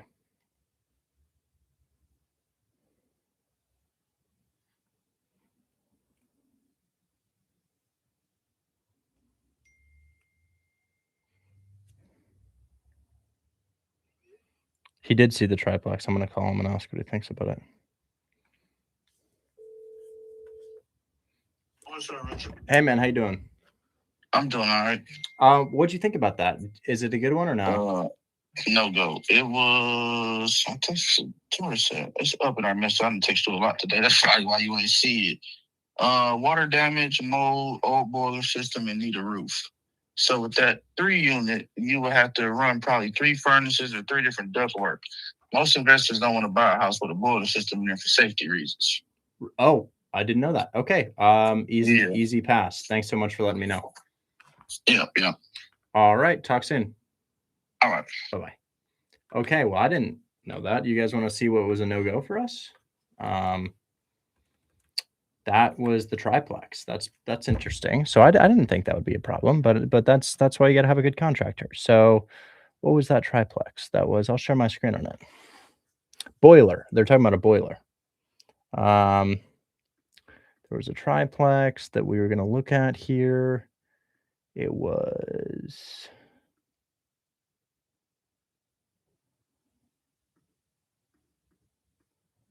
Damn, I actually don't know where it was. I guess I forgot to maybe I... The realtor's name is Richard. Richard Childs, Detroit Realtor. Yeah, that's him. There it is. There it is. Okay.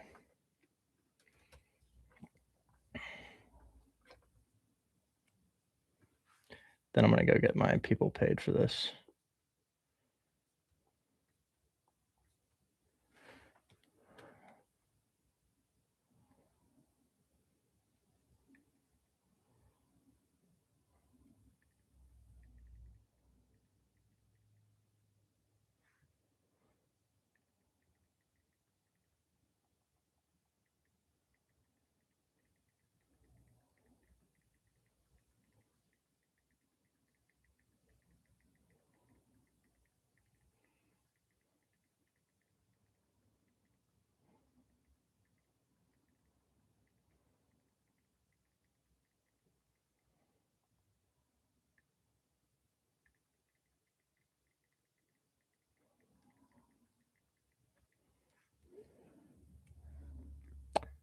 Okay, cool. So, that's part of the game. I'm going to plug my computer and it's about to die. What's the appropriate amount of funds needed to start closing deals? Wholesaling is free. That's the craziest thing, but it doesn't cost money to call somebody, I mean, I suppose on your phone bill. Maybe your phone bill.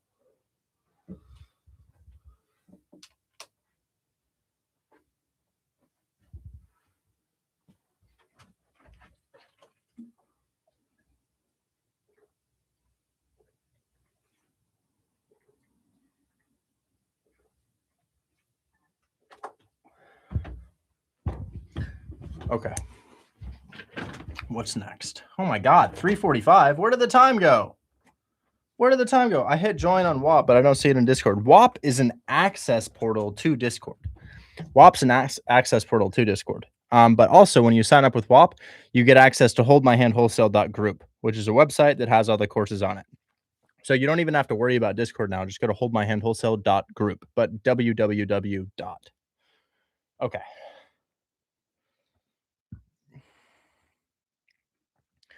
I have way too many people on stage right now. Andrew, I don't think I can make that call right now. I got to follow up me tomorrow, okay? Yeah, shit, we got 45 minutes left. I don't know where the time went. We've just been having a great time. Could you, fresh POF? Yes, I got you on that. Hold on just a moment here. Fresh POF inbound. We just closed a lot of deals. It's much higher than it was.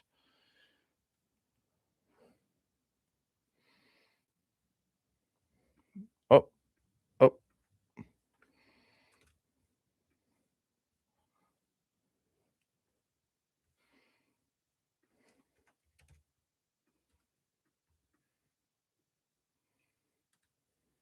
Okay, fresh POF with a fresh date is posted. The last one was April 15th. This one is April 22nd. There you go. Okay. Well, I'm a little nervous. Fabi has a call. Daniel has a quick update. Daniel, tell me, how much did your down payment go up? It was $275. Now where is it? $325. Perfect. That's no problem at all. And then major 425. I'm just a little worried about time, man. I might have to look at that tomorrow. So is there anything you need from me, man? That's stunning. I would go ahead and send them a contract or have them use their contract or use an auto contract through Bobbucks Cartel. That's perfect. Yeah, I mean, she just mentioned me that she needs the name of the buyer That way she can put it on the PA. But I'm afraid she's gonna. I don't know how. I have a feeling she's gonna make it like unassailable. We'll handle that objection. We'll handle that objection. So can you go ahead and do you want me to sign it? Yeah, we definitely, yeah. Okay. Do you want me to call her and just provide a little bit of credibility and say, hey, he's my acquisitions manager? That way she makes it signable. Sure. Yeah. I mean, she knows I'm a wholesaler. Oh, but she thinks I'm an investor as well.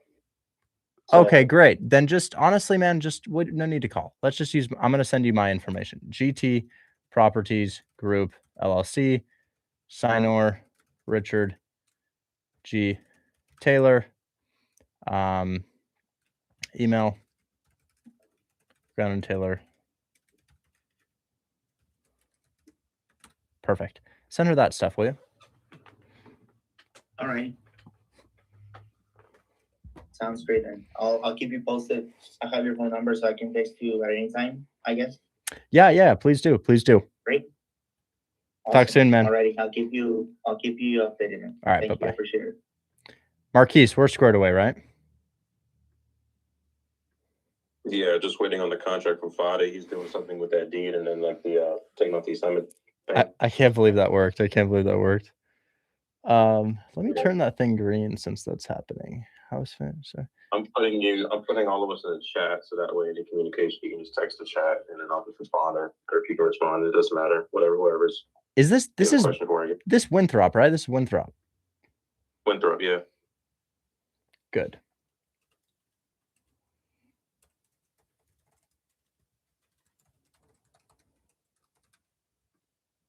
Wow, we are just absolutely ripping right now, guys. The follow-ups are pushing.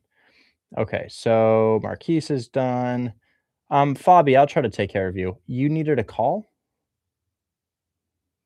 Hi, Richard. Yes, I DM you the address of the 12-unit property here in Tacoma, Washington. They want seller finance. They send me information about the property. And so I made an offer. So the property is listed for $3,750,000.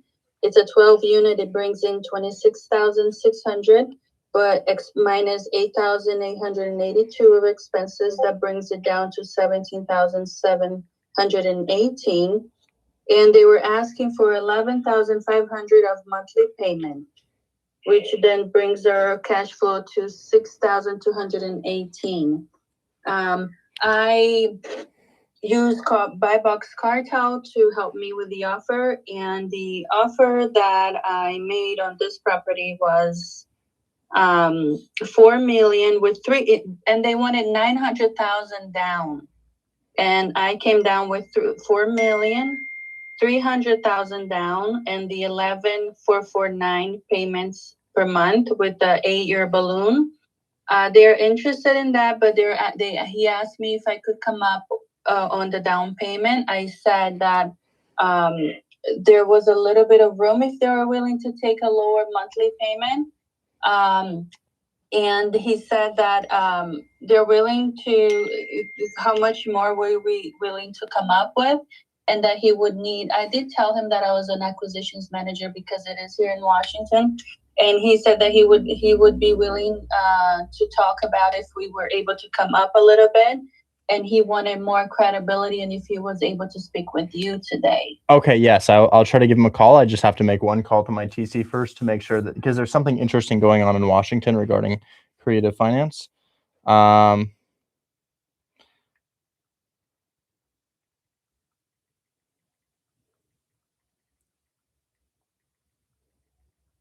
They're outright doing seller financing. Yes, one moment here, one moment.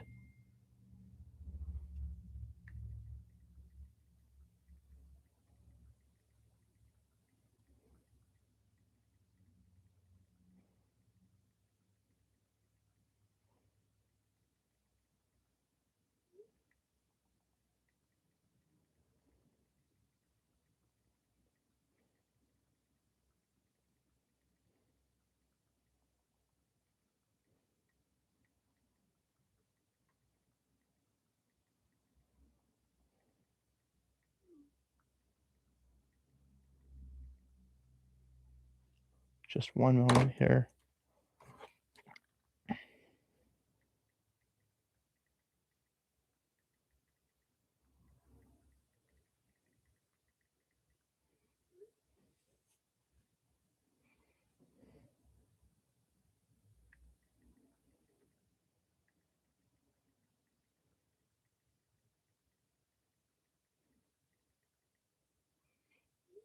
Okay, just one quick call to Lexi and asking about a scenario here. Your call has been. Oh God, why are you so unreachable?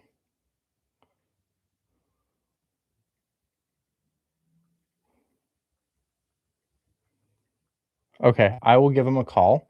The offer is. Can you write the offer in my inbox, please? Yes, 1 second.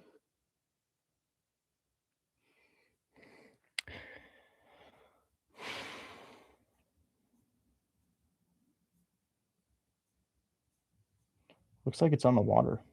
That's pretty cool.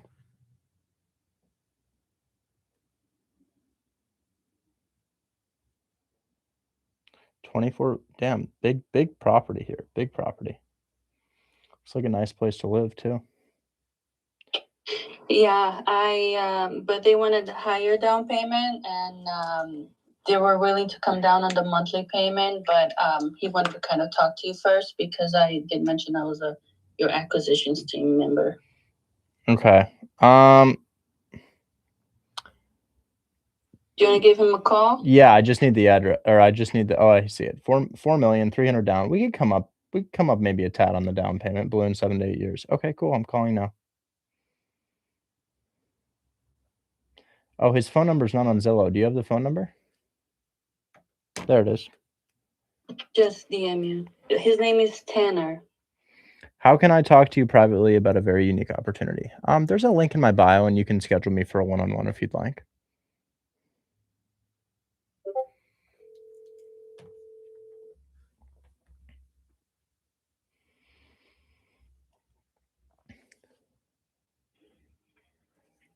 Hey, this is Tanner Fogel. Sorry I couldn't get to the phone.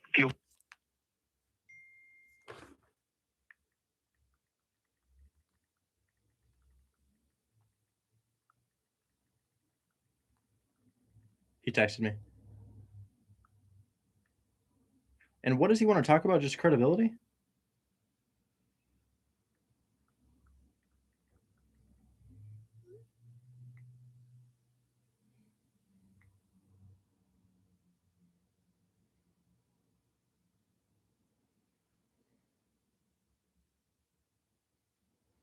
Okay.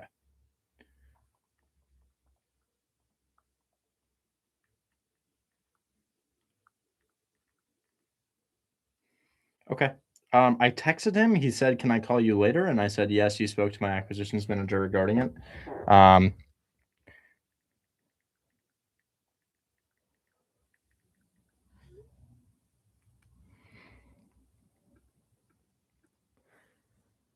Okay.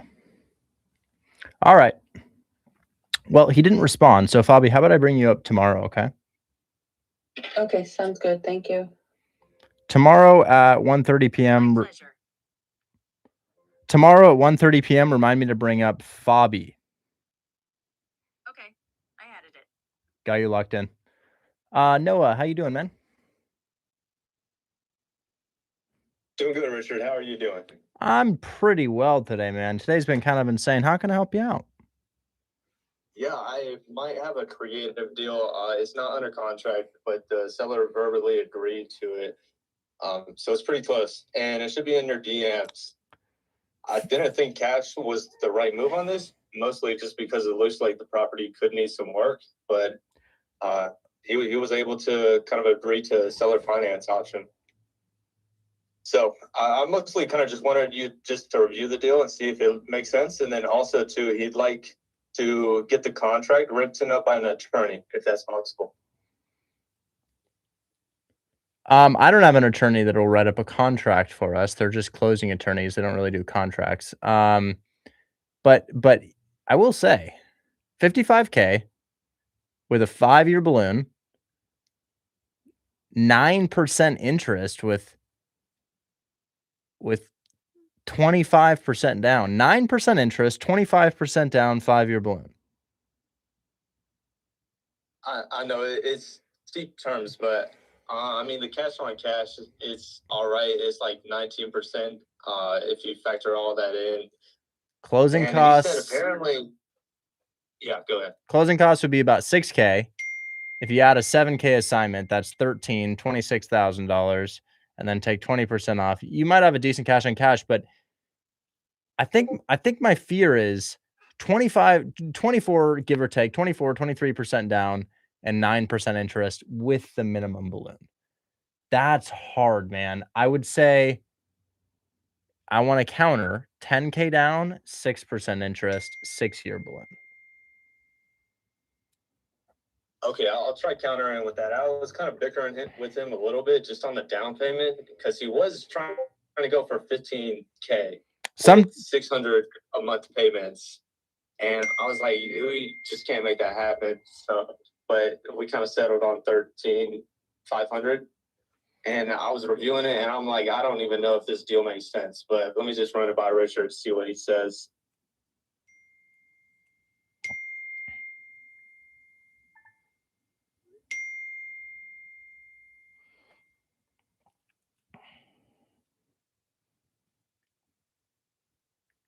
So what counter did you say again that I should present to him?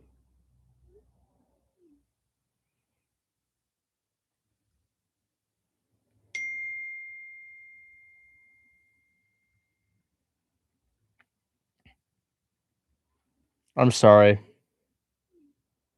I think my dispositions manager just killed a $13,000 deal for me.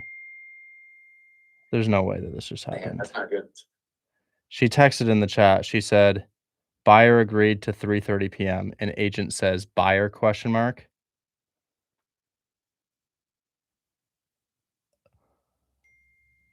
Dude, there's no way. Oh. No, he's fucking calling me.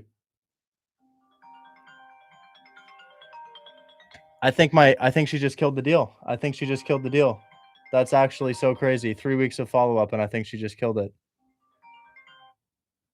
Hello? Hello? Hey, Patrick, how you doing? Good, how are you? Doing well. How can I help you? So, just a quick question. How come the person you were saying is the She's my VA. She's in the Philippines. She doesn't really speak English too well, but I raise capital for the down payment. So essentially what I do is I get the property under contract, and then I go ahead and have a business partner pay for the entire down payment, purchase price, closing costs, and he cuts me in as half owner so that I don't have to actually pay for the deal. So essentially what I do is I get these properties under contract, and then my business partner is going to pay for the entire thing. I'm still going to be half owner of it, but what it allows me to do is buy these at $0 out of my own pocket. So she's in the Philippines. She's essentially my I guess my assistant, and yeah, I have it too. I understand. yeah, she's just a virtual assistant. I'm literally sweating. Obviously, the reason I'm asking is just because it sounded like she was asking. We're sending my capital partner into it. So I've got 28 doors, and it gets expensive to continue to acquire these doors. So what I do is I bring a capital partner in, and they want to see the inside of the property to make sure it's okay. So it's not a contract with them. It's like a LP. It's like an LPGP scenario. Limited partner, general partner. I'm the general partner. They're the limited partner. So I make 50 phone calls. Somebody says yes to one of my offers, and then after I get one of those offers accepted, I send it to my LPs, and then my LPs or my business partners fund the entire deal for me so that I can buy more without having to spend any of my own money. Because there's still enough cash flow in this for me to give them half the cash flow and still have it make sense for them. That's it. Okay, so is that whole meeting? I'm sorry, what did you say? I said, so is that whole meeting? Yes. On Friday? Yes. It's okay. Just a walkthrough. Okay.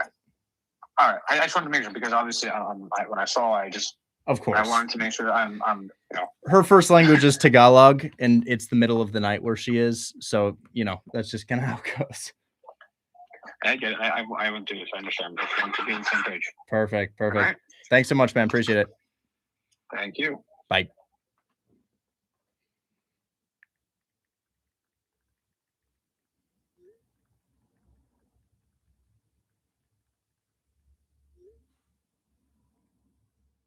God. That was so close.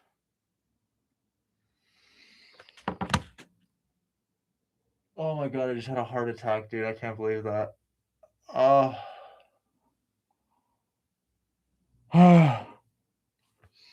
Okay, it's okay. It's okay. It's okay. That guys, that was almost $13,000 lost off of a text from a dispositions manager. I cannot believe that. Holy shit. Agents do not like assignments, guys. Agents do not like assignments.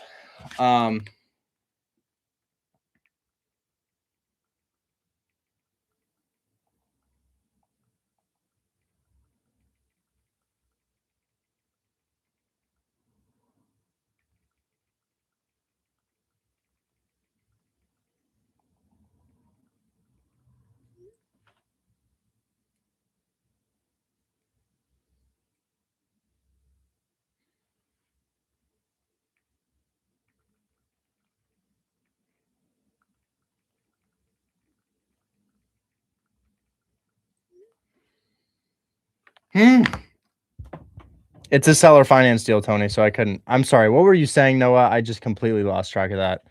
Oh wait, we were talking. Yeah, 10K down, 6% interest, 6-year balloon. Because I'm driving right now. Sorry, I had my I'll counter with that and see what they say. perfect. Okay. We'll talk, okay? Sounds good. Oh my Good luck, man. God, I can't. I just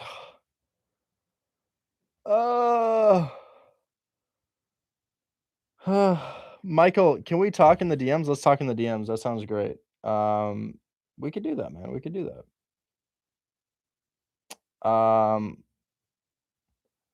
Michael, I'm gonna text you my phone number, and we will set up a Zoom meeting and see if we can do that. Just a second here, Michael.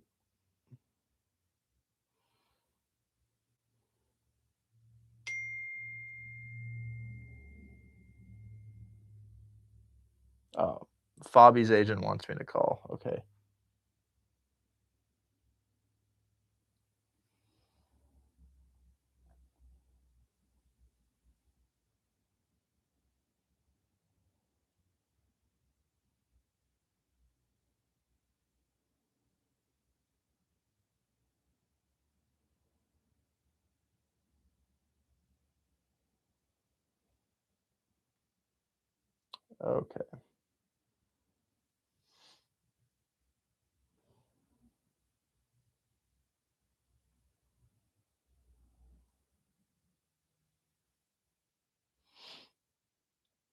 Okay. Okay. All done there. And Fabi, yeah, we're gonna call your agent right now. He texted me. He does want me to give him a call. I told him I was on the other line. So I'll just give him a second, but come back up. I'll call him in just a second here. Tony, what's going on, man? Hey, what's up, man? Just wanted to see if you had a buyer for a property I had in Detroit, but unfortunately, the scenario came up, and yeah, another wholesaler got it, and he's actually in here if he wants to come up in my stead. Well, they can always submit it to us. Is there anything else I can help you out with? Oh, that's about it. Perfect. Talk soon, man. Have a good one, Richard. Bye-bye. I'm still panicking. Oh my God. Goodbye. What's going on, man? What were we gonna do?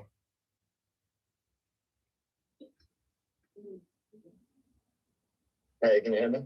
Hey, how you doing? Hey, so you sent me the bank statements yesterday for that duplex deal in San Antonio. Yes. And she said that she was gonna need to see the name on there. I know you had the name like whited out. I don't know if that's something that's off limits for you, or if I can if you'd be able to do it at signing. Yeah, I can get her a different one. So March bank statement.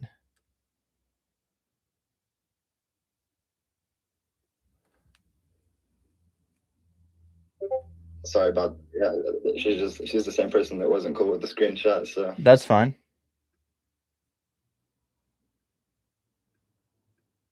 And then aside from that, I have another seller finance deal for a pretty expensive house in Jacksonville in your DM, and I'm not sure if it's something that is going to end up being assignable because he was saying that he can adjust the terms based on credit score. And then I just replied to that, oh, well, would you take 10% down in 7-year balloon? Just to start with that. And he said yes, but I'm not sure if it's something that, if he's wanting to know your credit score to be able to accept the offer, if that's something that can even be passed along. Yeah, I can give him my credit score. Okay, cool. Well, that conversation has been short and sweet, but it's screenshotted in your DM right above the address. Okay, I'm just gonna send you my March bank statement for now. I have to make a call for Fabi, but I'm gonna send you my March statement. I unredacted I took off Hold My Hand Wholesale LLC and I wrote Hold My Hand LLC because they're not gonna like the word wholesale. Well, she ended up asking me if we're wholesalers, and I said it just depends on the property, and she said, "Oh, okay, cool," and then didn't question it any further. Okay, fine. I'll just send you the unredacted.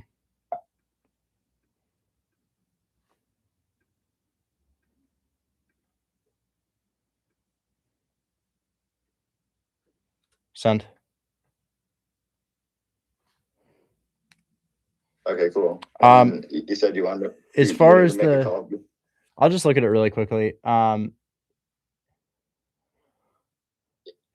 Yeah. Is this guy's name? Wait. Is this guy's name Alexander? I think so. It's like I think it might be like a Russian looking name. Oh, no. Disregard. I have dealt with him. Disregard. We're not dealing with him. All of his properties are destroyed. I know it doesn't look like that. His houses are fully destroyed. He knows me extensively. I have talked to him for a long time. He calls me and and he just wants to have conversations with me. He squeezes the absolute rag out of the deal. Like he makes it so there's no meat left on the bone for anybody, and his terms just do not make sense. So Alexander he wants to talk. He's Russian. If you look up his name on Google, you'll find all kinds of crazy photos of him. But anyways, I have dealt with him for a very long time. I know he has like 30 houses in Jacksonville. They're just all destroyed. They're just all destroyed. So you can try, but I have tried before and I haven't been able to make anything happen. He's just so difficult. So you could shoot your shot, but you know the terms we need to get. And also all of our buyers have seen these deals. Like these have been pushed out by wholesaler after wholesaler after wholesaler after wholesaler. And he writes his descriptions in all caps as well. Yeah, they're just a ton of shitty houses. For sure. Yeah. Today was my first day even poking around in Jacksonville, but yeah. Yeah, I'm familiar with him. It's just you can try to get under contract. We need 10% down, 40% of rent and payments. Interest is fine. It just has to cash flow, and we probably need a 6-year balloon. Sure, I'm pretty sure he's not gonna be down with the amount of monthly that we'd want to give him. I know, for there to be. And I have tried so many times with him. But there's just nothing to do. For sure, I appreciate you. Absolutely. Talk soon, man. Bye-bye. Yep. Okay, Fabi, let's call. Now, Fabi, I forgot a little bit. What was it that they wanted to talk about here? Raising the down payment. They were hoping for a higher down payment, and he's looking for some more credibility. And he also brought up that he was hoping that somebody can walk the property on Friday before you guys talk any closing any deals. Well, probably not. This is a hard deal to find a buyer for, especially walking essentially tomorrow.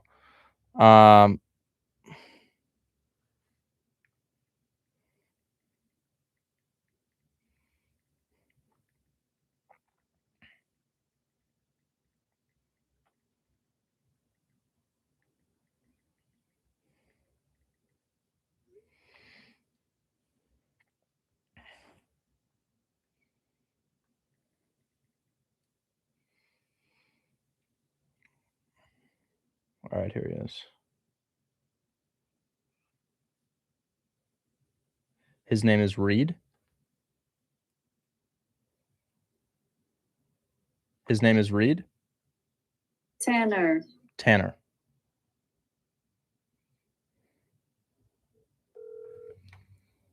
This is Tanner. Hey, Tanner, how you doing? I got sent this deal from Fabiana. She's my acquisitions manager. She's calling you on 6th Avenue in Tacoma. Yeah. How you doing today? I'm doing pretty well. I'm just here in Portland, enjoying the rain. How you doing? Nice. There we go. I'm doing well. I'm from Camas, Washington. Oh yeah, I saw the area code. It said Vancouver, probably not too far from where I'm at. Yeah. Yeah. Well, this thing is interesting. I underwrote this with a DSCR loan initially, and my mortgage exceeded what you guys were bringing in. So we thought we'd shoot over a seller finance option here to see if that was So something. there is seller financing on this deal. Just the terms of what the seller financing are much different than where you guys are at. Oh, I see. The terms that he's looking for is a 7-year loan, 25% down, 5% interest only. Oof, hard. We can put down 15% on the DSCR loan. So usually when the seller's like, hey, we want terms that are kind of above the down payment of the bank, we just think, okay, we're probably going to find another one here. So, I think I can come up a little bit on my down payment. I could probably come up to maybe 350,000, 375,000 down. But as far as 20%, well, you're right. We are pretty far on that. Well, no one's asking you to pay $4 million. And so that's where the price would just need to change, because he can't do just $300,000 down, because that doesn't cover closing costs. Really? To where he has enough money to pay taxes and feels comfortable with having he won't selling have property on a seller financing note. He won't have a capital gains event. That's kind of the point of seller financing for him. So his capital gains tax, his 20%, whatever it may be in Washington, he's not going to be paying capital gains tax on funds that he hasn't realized yet.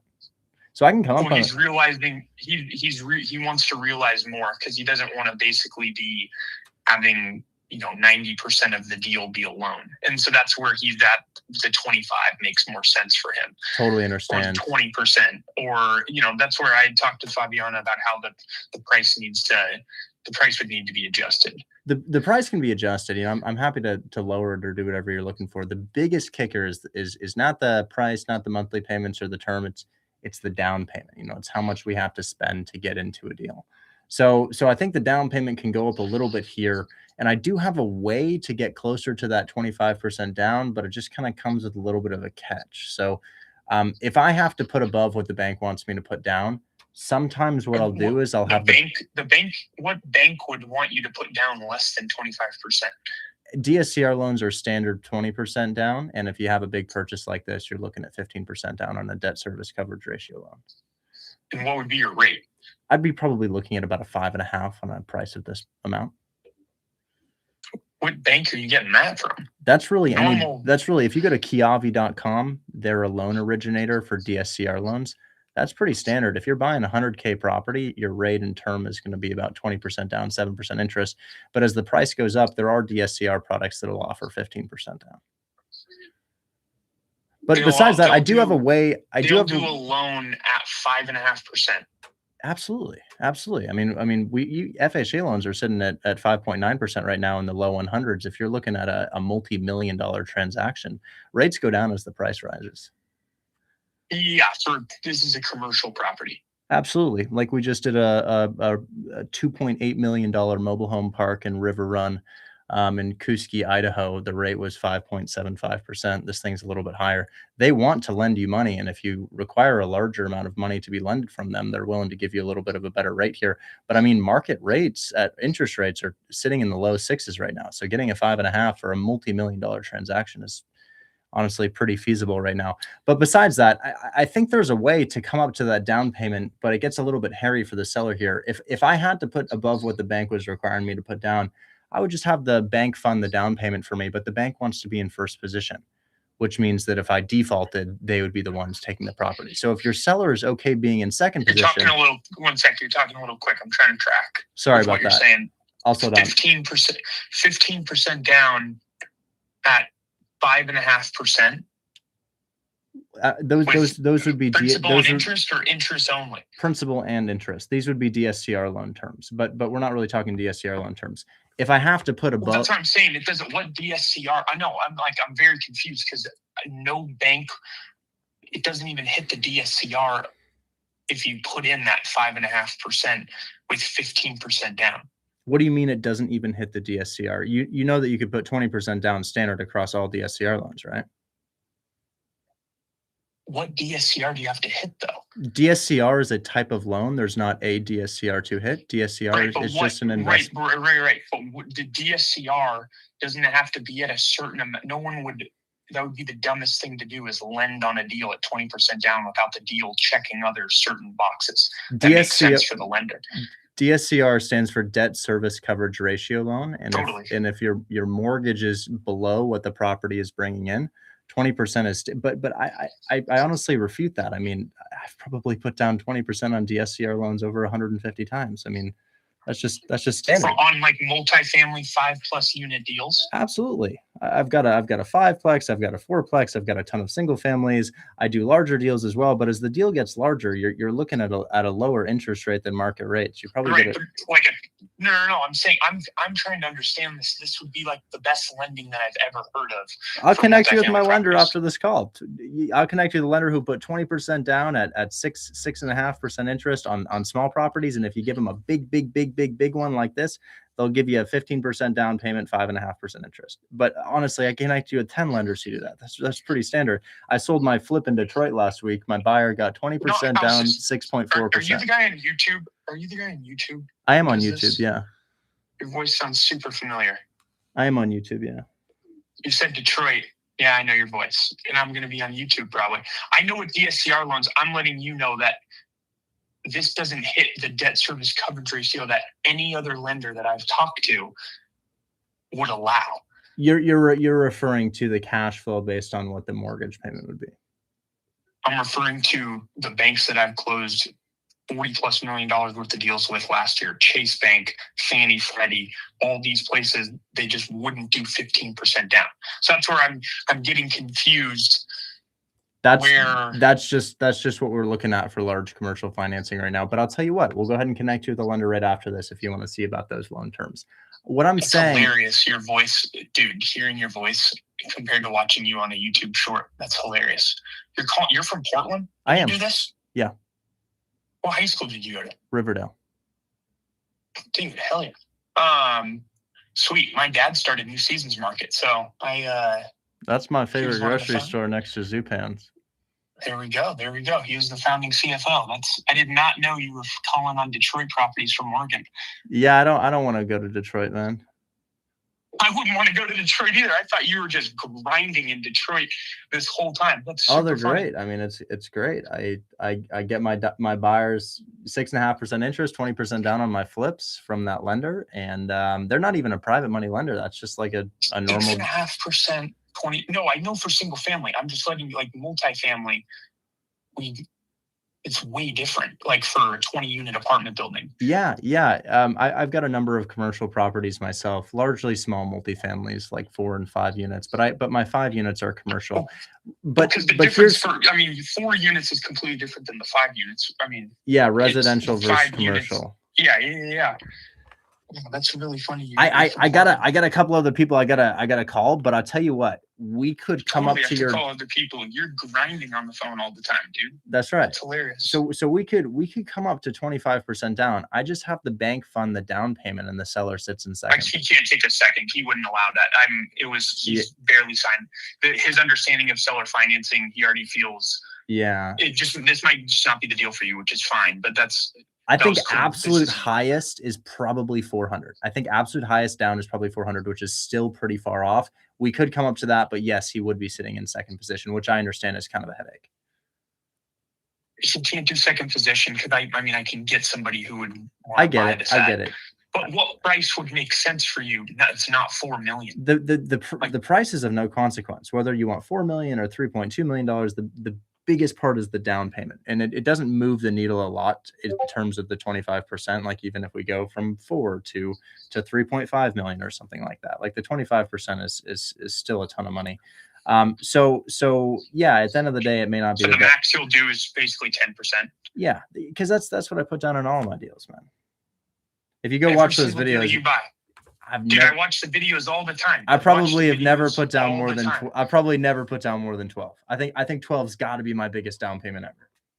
You just have to, you just call enough of them and somebody says yes, but no, I get it. If I own this building, I wouldn't want to sell or finance it. I'd want my money out. Yeah, and I'm not hating on what you do. I watch your videos all the time, and I mean, I follow people and talk to people who have done what you're doing. Every building I've sold, like, I just know for this specific seller, what he's looking to do, looking to move to Idaho. I don't know if you're familiar, own properties in Tacoma, but it's one of the toughest landlord jurisdictions. So there's a specific buyer who, he most likely wants somebody who's operated in Tacoma. So that was going to be one of my next questions. I don't buy in the Pacific Northwest. I build up a list of buyers. I have like 50 of these phone calls. One of them says yes to my offer after 50 phone calls, which is probably 150 and then you calls. just sign it. And then I assign it to somebody else. They give me 100,000. I post it on social media, and then a ton of people join. They're like, "How do I do this too?" And then they pay you monthly on Discord. Yep. Yeah, you're so smart Fabi, man. How old are you? 24. Fabi is she's a student, and she called you, and it's real, and we want to get your deal done. But I get it. Keep working on. I will see. No. We ran 8 tours over the last couple days, and so I was taking this call because I was like, well, somebody's going to put $4 million on an email. I got to hear him out. Well, the main tough conversation is the down payment, but usually, love what you're doing and teaching people things.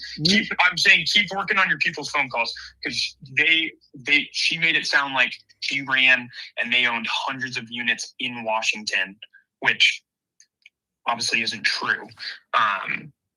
I don't know what she owns. I would imagine she doesn't own hundreds of units in Washington. That's what I could tell pretty quickly she doesn't. So that's where you don't want people lying on the phone, but I don't know. I have no idea what she said. The only thing I coach people to do is have a million conversations until one of them is down to seller finance at 10% down.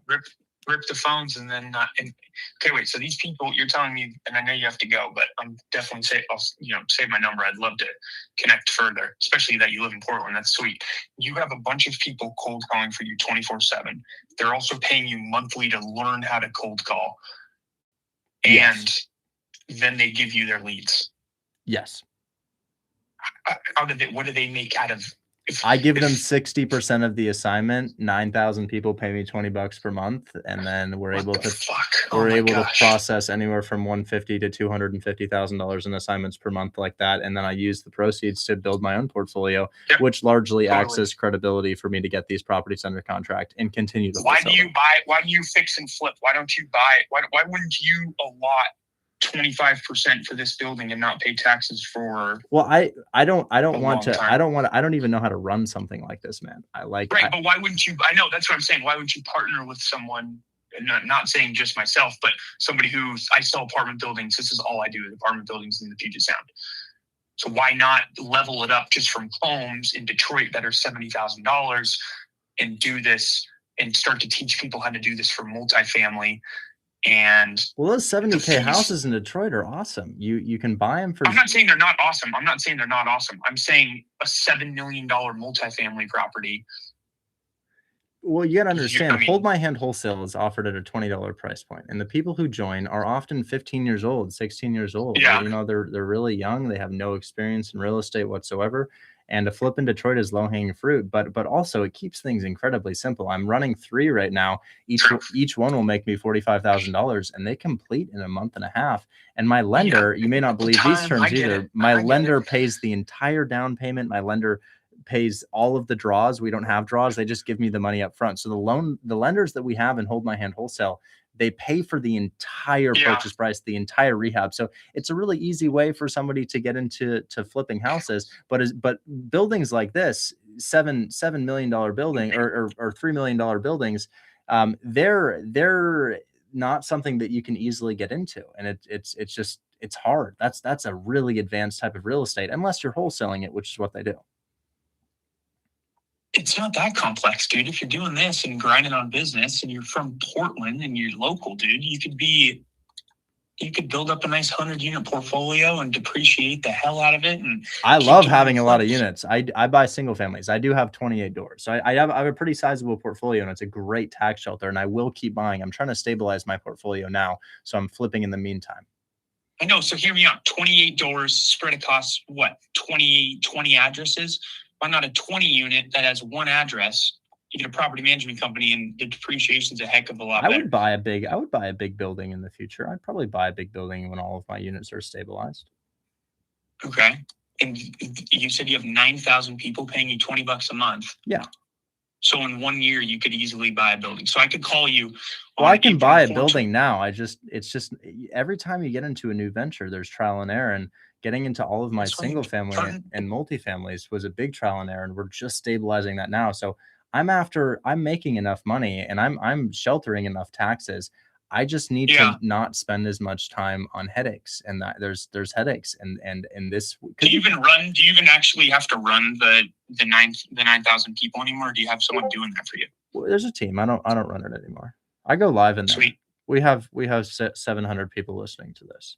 So I'm That's live. awesome. I'm live on Instagram, and they're listening to us. I've probably had like 5 phone calls today where we call realtors, we make them the offer, and we see if we can get them to agree to the offer, and then we assign the contract. Or if it's so good that I can't pass up on it, which is usually like a 4 or 5 or 6 unit for me, I'll take it down. I'll take title on something like that. But this is just a lot. And what cash on cash return? Because I mean, multifamily is going to be lower cash on cash than the deals that you're.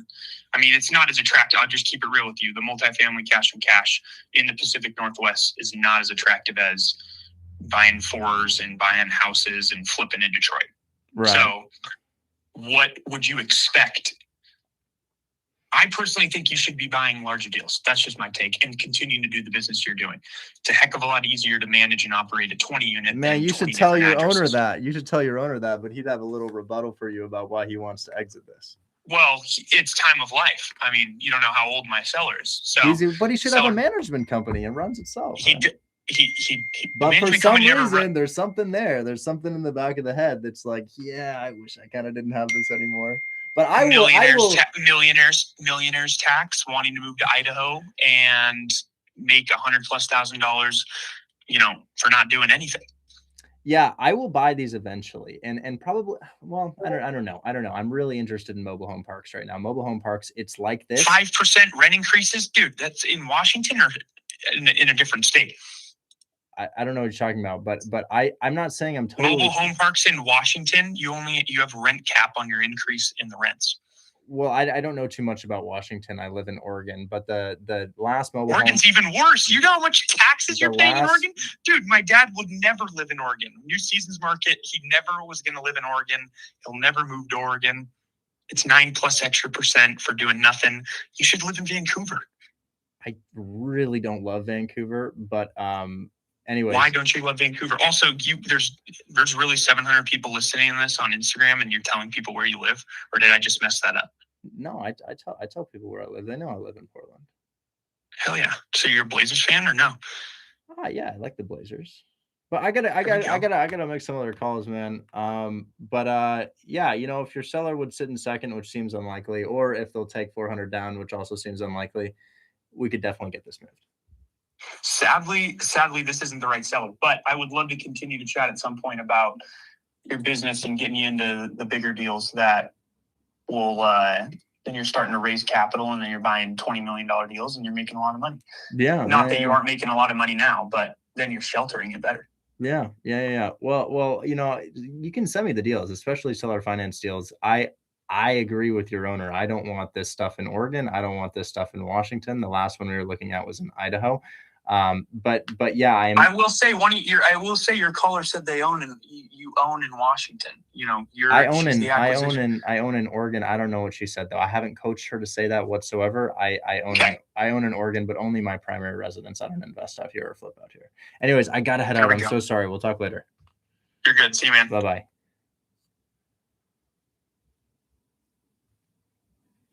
What a liar. I never said that. I said I was acquisitions team for Brandon Taylor. And the reason he knows you is because he asked me for a website and I gave you your website earlier. That's how he knows you. That was a really weird call. That was such bro. Such a bro.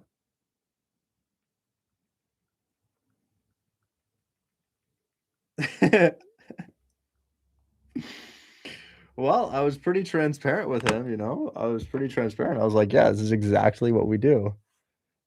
Okay, so Fabi, I gotta head out. Devin, what's going on? That house in Detroit, the seller said that he wants someone to walk it before he'll accept it. So I was just curious about if you actually have any buyers. Yeah. That we could. House in Detroit. Let me just. It was a forwarded- 3-1 for like 1100. The address I sent you. It was like it's turnkey, and he was asking 76, and I got it for down to 62. So I was kind of marketing it at like 66, but I'm flexible, and I might be able to get him to drop it a little bit. Oh, you said he took it off the market? Is it? I don't see it anymore. Oh, it's on Yeah, it's Facebook? on market. I just sent you the stuff in your DMs. No, it's the last address and then the screenshots of the interior before. I It's can't. pretty turnkey. I can really only pre-sell cash deals. I can't really get because my buyers don't. It's just I can't really pre-sell cash deals. I can only really pre-sell creative finance deals. Is what I meant. So if you really wanted to, you could send somebody in the Discord there. Like you could. I will add everybody. I will add everybody in the Discord, and I'll see if we have anybody in Detroit. By the way, do we have any?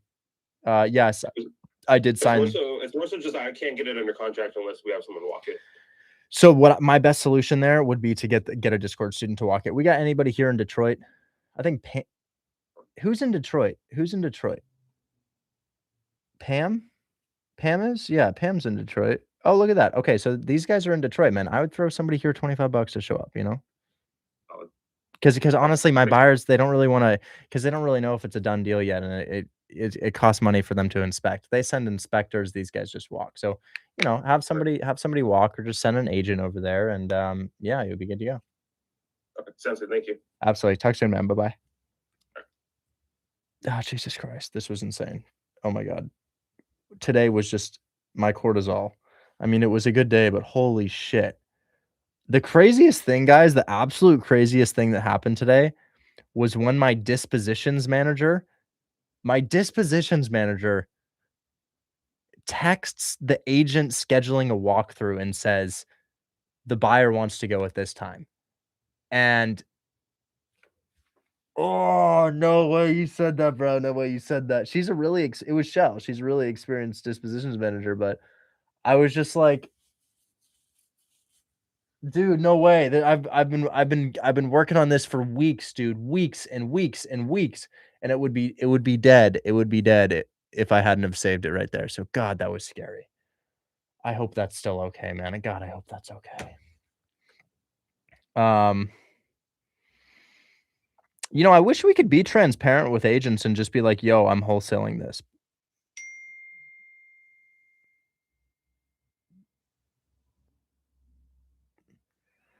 But they don't like that.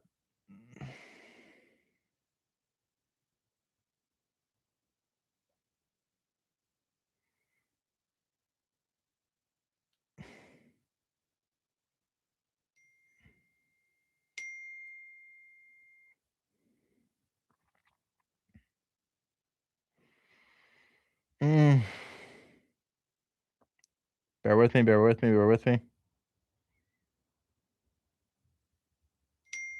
Ah! Everybody's blowing me up.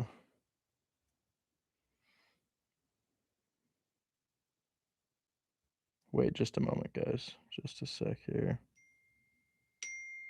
Ah, stop! Please!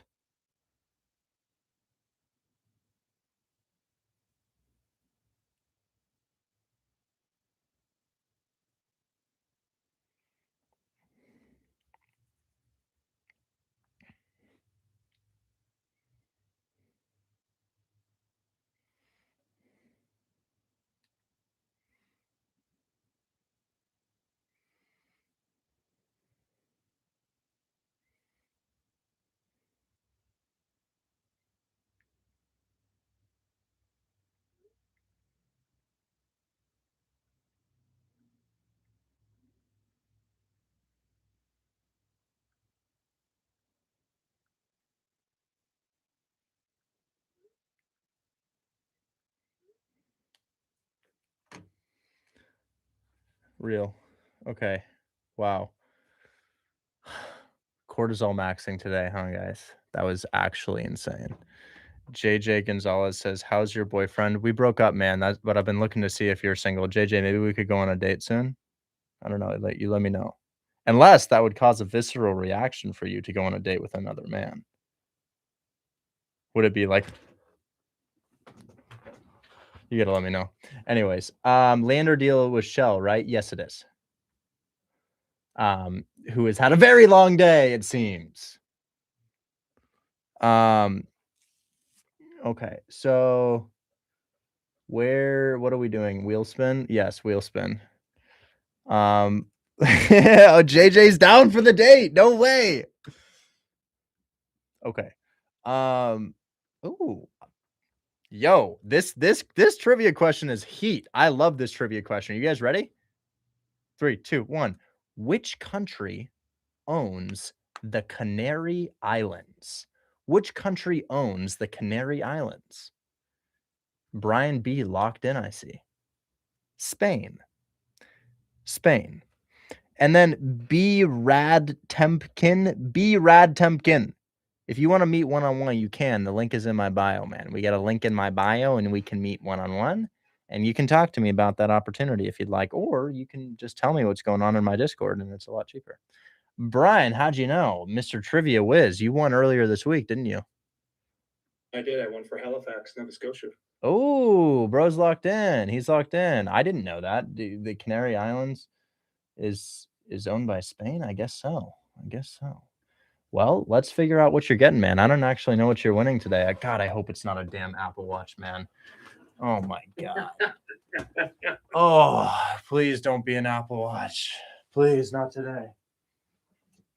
Guys, I had to buy an Apple Watch yesterday. You know how expensive that is? Oh, the lighting's kind of crazy when it's down like this. Okay. Please, not an Apple Watch. Please, not an Apple Watch. Please, please, please, please, please. Dope. Dinner on me. Dinner on me, man. That's what it is. Dinner on me. So I don't know, what time zone are you in? I'm West Coast. I'm LA. Hell yeah. So dinner is probably not quite yet. Typically what that is I DoorDash order of your choice. Okay. How do we do that? You would just send me your address and I would DoorDash it to you, whatever you want in your area, whatever's on. Yeah. Do I just DM you? How do we... Yeah, DM me, yeah. And then Hayden, I know that's kind of frustrating, man. I see that. This is what it's showing on my end.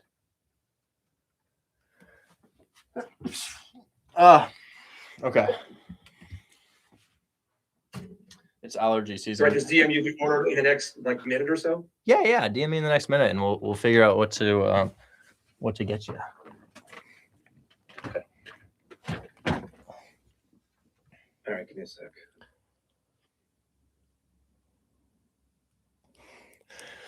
Guys, did I do anything I should regret today, or is today okay? Because I'm after this live stream, I'm gonna be like, God, did I do anything bad? I did kind of like tell an agent I wasn't assigning it, even though I was, and I feel kind of bad about that. But we weren't gonna have that conversation. I kind of did that like twice. So hopefully today was okay. Obviously, I love to tell the truth, but there was a little bit of fibbing today. I don't think it hurts anybody. But God, I hope everything's okay. People are like, it's not a problem. No worries, mate. Okay, cool.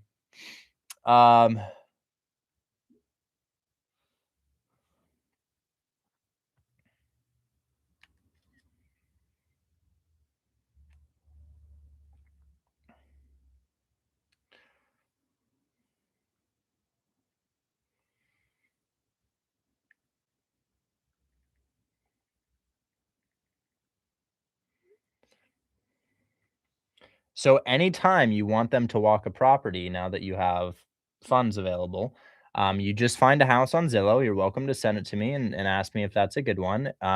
Bree is going to be your walkthrough agent. In order to get into a property, you need an agent. She is the agent. And then Chris is the brains for the rehab, and he tells us how much that's going to be or if it's a destroyed property. Okay.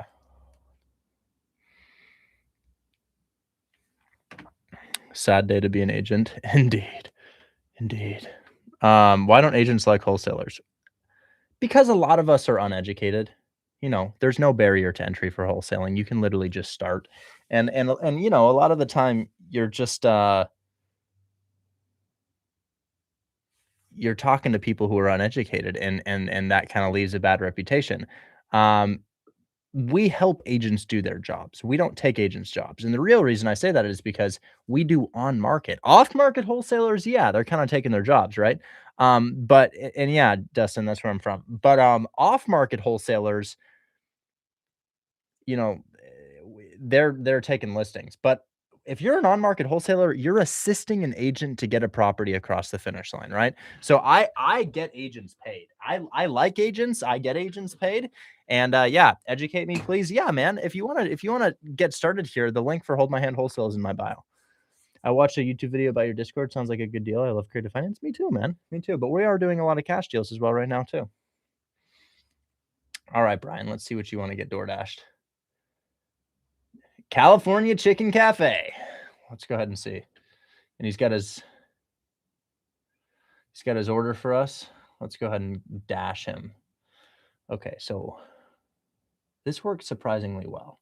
So we literally just copy and paste the address. We throw that into the DoorDash, and it should just let me do this. Paste, yes.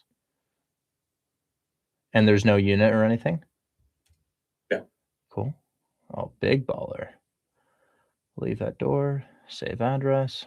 One time I accidentally kept a student's address in here, and I DoorDashed for myself thinking it was close by, and it went to them, and it was really sad. Caliph.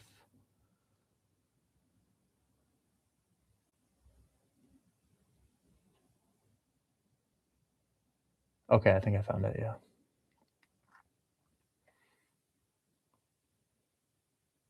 And then he's looking for the quarter. Whole chicken? Oh my gosh. Oh, quarter chicken. Quarter, okay, there's dark. Man, they make this quarter chicken white. Add to order. And then what else is he getting?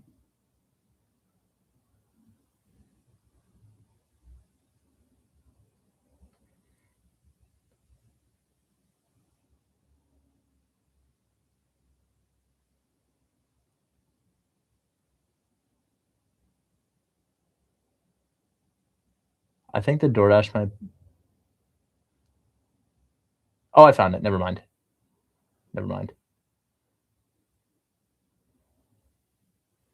Locked in. Wow, that's actually astonishingly cheap.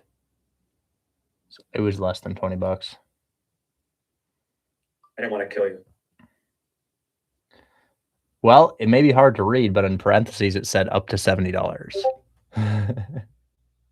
It says you seem far away. Confirm order. Yes, confirm order. So your ETA for that is 5:15.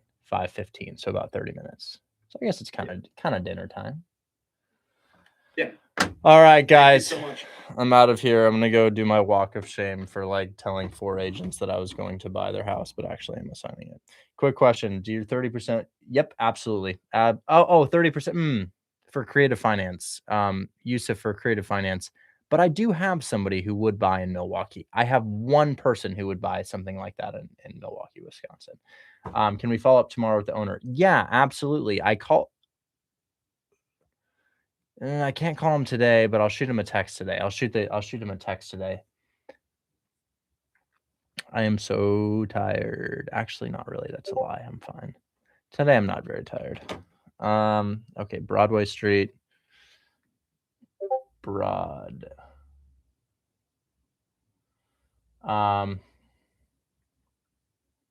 Still reviewing my offer for Broadway. Richard. Okay. I sent him a text, but I will give him a call tomorrow. I'm going to head out. Thanks so much for hanging out with me, guys. Bye-bye. Thanks. Thanks for.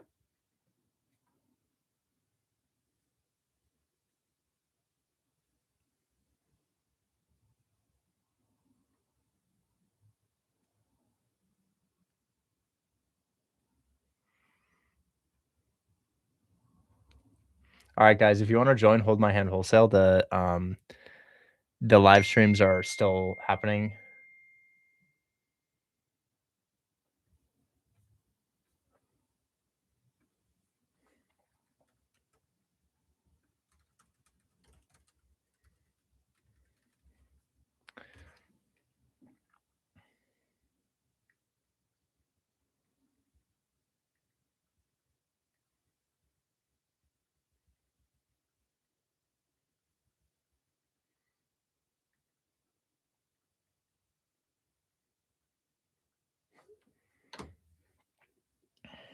Okay. So we actually just got an offer accepted somehow, some way. Broadway.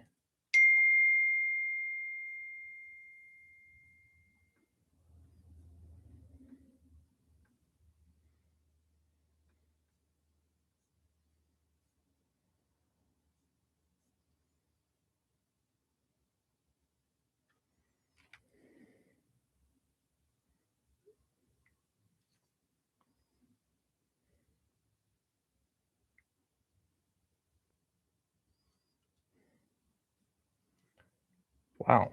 He actually said yes to that? Holy shit.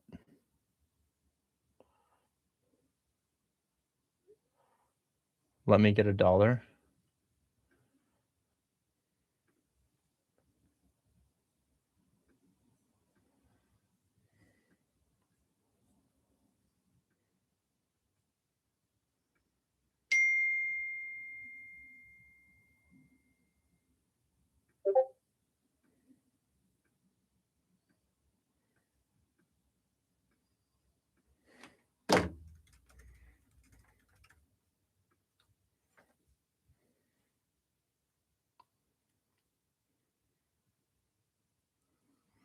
Trying to get into wholesaling. Do you know where to start? Yeah, so my Discord has classes all day, every day, and you just show up to the classes and eventually you learn. If you show up, yeah, everything you need is in the Discord. So, dude, what I would do, if you truly want to know how thousands of other people have gotten started in Hold My Hand Wholesale, click the link in my bio and just read. Don't join. Just read what they say.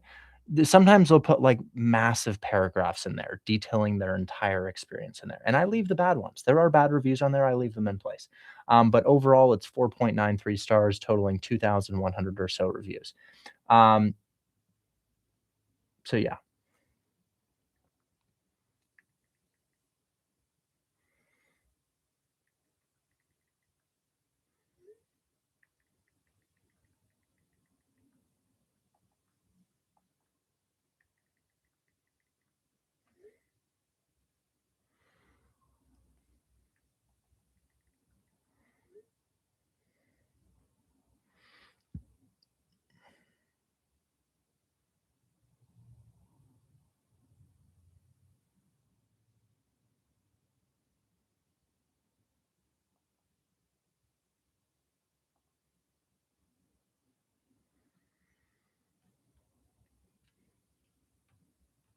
Kiavi is not a lender. They're a loan broker. They connect you with people who are lenders. Anyways, YouTube, everybody else who's watching, thanks so much for hanging out with me.